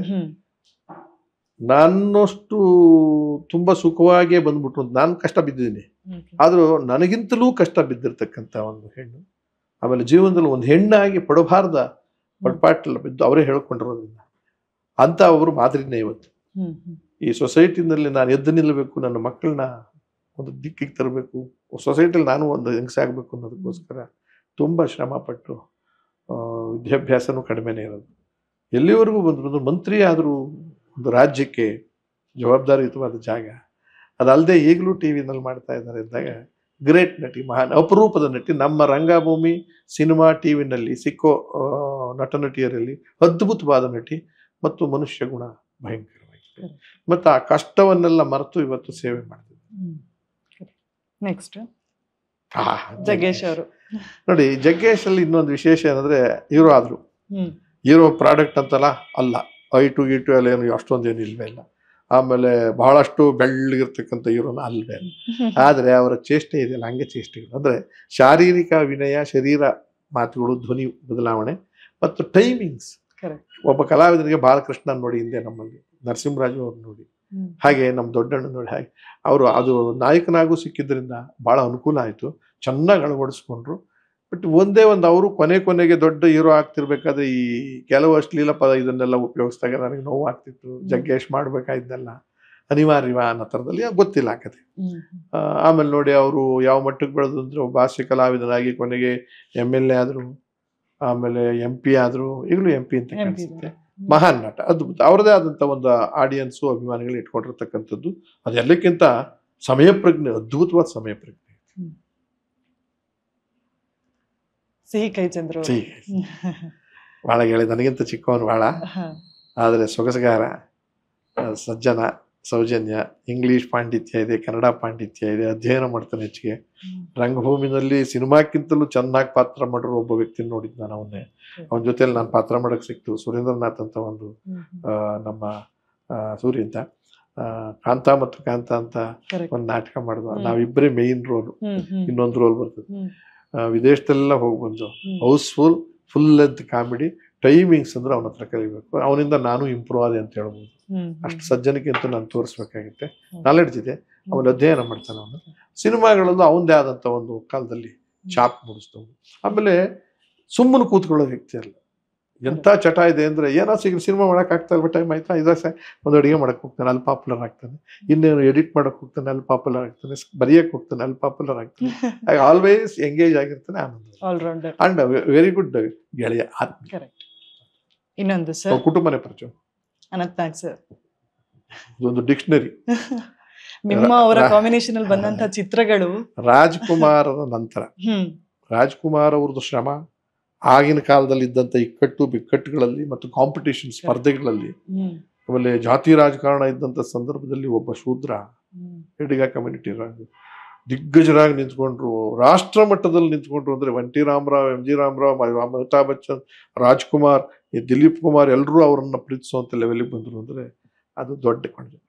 ಆ ಲೈನ್ನಲ್ಲೇ ಬರ್ತಕ್ಕಂಥ ಕೆಲವೇ ನಟರುಗಳಲ್ಲಿ ವಿಷ್ಣುವರ್ಧನ್ ಆಗ್ಬೋದು, ಇವರಾಗ್ಬೋದು. ಆಮೇಲೆ ಇವ್ರದ್ದು ಇನ್ನೊಂದು ಏನಪ್ಪ ಅಂದ್ರೆ, ವೈಭವೀಕರಿಸಿ ಪಾತ್ರಗಳಿಗೆ ಹಳೆಯ ಕಾಲದ ರೀತಿಯಾದ ಅಭಿನಯನ ಬಿಟ್ಟು ನಾನು ಯೋಚನೆ ಮಾಡಿದಾಗೆ ಸಹಜತೆ, ರಿಯಾಲಿಟಿ ಪಾತ್ರಗಳಿಗೆ ಮತ್ತು ಜೀವಂತ ಇರೋ ಪಾತ್ರಗಳಿಗೆ ಜೀವ ಕೊಟ್ಟಂತ ಒಬ್ಬ ವ್ಯಕ್ತಿ. ಸೊಸೈಟಿ ಒಳಗೆ ಯಾರೋ ಒಬ್ಬ ಕ್ಲರ್ಕು, ಯಾರೋ ಒಬ್ಬ ವ್ಯಾಪಾರಿ, ಯಾರೋ ಒಬ್ಬ ಪುಡಾರಿ, ಯಾರೋ ಒಬ್ಬ ಬ್ರೋಕರ್, ಇಂಥ ಪಾತ್ರ ಇರ್ಬೋದು. ಲವ್ ಸೀನ್ಗಳು, ಆಮೇಲೆ ಅವ್ರ ಕಣ್ಣು, ಅವರ ಅಭಿನಯ ಅದ್ಭುತ. ಅವ್ರಿಗೇನು ಫೈಟಿಂಗ್ ಗೀಟಿಂಗ್ ಕೊಟ್ಟರು ಒಂದೇ, ಕೊಡದಿದ್ರು ಒಂದೇ. ನಾವಿಬ್ರು ಫೈಟಿಂಗೇ ಮಾಡಿಲ್ಲ ಎಷ್ಟೋ ಪಿಕ್ಚರ್ಗಳಲ್ಲಿ. ಅವ್ರ ಜೊತೆ ಪಾತ್ರ ಮಾಡ್ತಿದ್ದೀವಿ ಅನ್ನೋದು ಗೊತ್ತಿರ್ಲಿಲ್ಲ. ಏನೋ ಕತೆ ಹೇಳ್ತಾ ಇದ್ದೀವಿ ಯಾವ್ದೋ. ನಾನೊಬ್ಬ ಇದು ರಮಣಮೂರ್ತಿ ಯಾವ್ದೋ ಇದು ಗಣೇಶನ ಮದುವೆಯಲ್ಲಿ ಅವನೊಬ್ಬ ಎಂಥದ್ದು ಇದು ನಮ್ಮಿಬ್ರದ್ದು ಕಿತ್ತಾಟ ಒಟಾರ, ವಿನಯ್ ಪ್ರಸಾದ್ ಮದುವೆ ಗಲಾಟೆ, ಕೊನೆ ಮದುವೆ, ಹೀಗೆ ಅದ್ಭುತವಾದ ನಾಟಕ. ಕೊನೆಯದಾಗಿ ಲರ್ನೆಡ್ ಆಲ್ಸೋ ರಮೇಶ್, ನಮ್ಮೆಲ್ಲರಿಗಿಂತ ವಯಸ್ಸಾಗಿದೆ ಅವರಿಗೆ. ರಂಗಭೂಮಿಯಿಂದ ಬಂದವನು, ತುಂಬ ಶ್ರಮಜೀವಿ, ಅಂಗಡಿ ಇಟ್ಕೊಂಡು ಅವ್ರ ಕುಟುಂಬದಲ್ಲಿ ಆ ಕಾಲದಲ್ಲಿ ರಂಗಭೂಮಿಯಲ್ಲಿ ಹವ್ಯಾಸಿ ರಂಗಭೂಮಿಯಲ್ಲಿ ಹೆಚ್ಚು ಹೆಸರು ಮಾಡಿದಂಥವ್ರು. ನಿಜ ಹೇಳಬೇಕು ಅಂತಂದ್ರೆ ನಾವೆಲ್ಲ ಈಗ ಮುಖ್ಯಮಂತ್ರಿ ಚಂದ್ರು ಏನು ಹೆಸರು ತಗೊಂಡು ಏನೇನು ಮಾಡಿದ್ದೀನೋ ಅದಕ್ಕಿಂತ ದೊಡ್ಡ ಹೆಸರು ತಗೋಬೇಕಾಗಿತ್ತು. ಅರ್ಹತೆ ಅಷ್ಟರ ಮಟ್ಟಿಗಿತ್ತು ಆ ವ್ಯಕ್ತಿಯಲ್ಲಿ. ಭಾಷೆ ಬಗ್ಗೆ ಆಗಲಿ, ಅಭಿನಯದ ಬಗ್ಗೆ ಆಗಲಿ, ತಿಳುವಳಿಕೆ ಆಗಲಿ, ಆಮೇಲೆ ಬೆಂಗಳೂರಿನಲ್ಲೇ ಬೆಳೆದಂಥ ನ್ಯಾಷನಲ್ ಕಾಲೇಜಿನ ವಾತಾವರಣದಲ್ಲಿ ಬೆಳೆದವ. ಸಿಕ್ಕಲಿಲ್ಲ, ದೌರ್ಭಾಗ್ಯ ಅಂತ ಹೇಳ್ತೀನಿ. ಆದರೆ ಅವ್ರಿಗೆ ಆ ಸಾಮರ್ಥ್ಯ ಇದೆ. ಇನ್ನೂ ಆರೋಗ್ಯ ಭಾಗ್ಯ ಚೆನ್ನಾಗಿ ಕೊಟ್ಟು ಇನ್ನೂ ಅಷ್ಟು ಅವ್ರ ಕಡೆಯಿಂದ ಒಳ್ಳೆ ಪಾತ್ರ. ಓಕೆ ಸರ್, ಖುಷಿ ಆಯ್ತು. ಸಾಕಷ್ಟು ವಿಚಾರಗಳು ನಿಮ್ಮಿಂದ ಹೊರ ಬಂತು ಅಂತಾನೆ ಹೇಳ್ಬೋದು. ಸೊ ಎಲ್ರಿಗೂ ಮುಖ್ಯಮಂತ್ರಿ ಚಂದ್ರು ಗೊತ್ತಿತ್ತು, ಚಡ್ಡಿ ಮಂತ್ರಿ ಅಂತ ಗೊತ್ತಿರ್ಲಿಲ್ಲ. ಸೊ ಹೊಸ ಹೊಸ ವಿಚಾರಗಳು ನಿಮ್ಮಿಂದ ತಿಳ್ಕೊಂಡೆವು. ನಿಮ್ಮ ಆಸಕ್ತಿಗಳ ಬಗ್ಗೆ ನಮ್ಮ ಜೊತೆ ಹಂಚ್ಕೊಂಡಿದ್ರಿ sir. Thank you so much.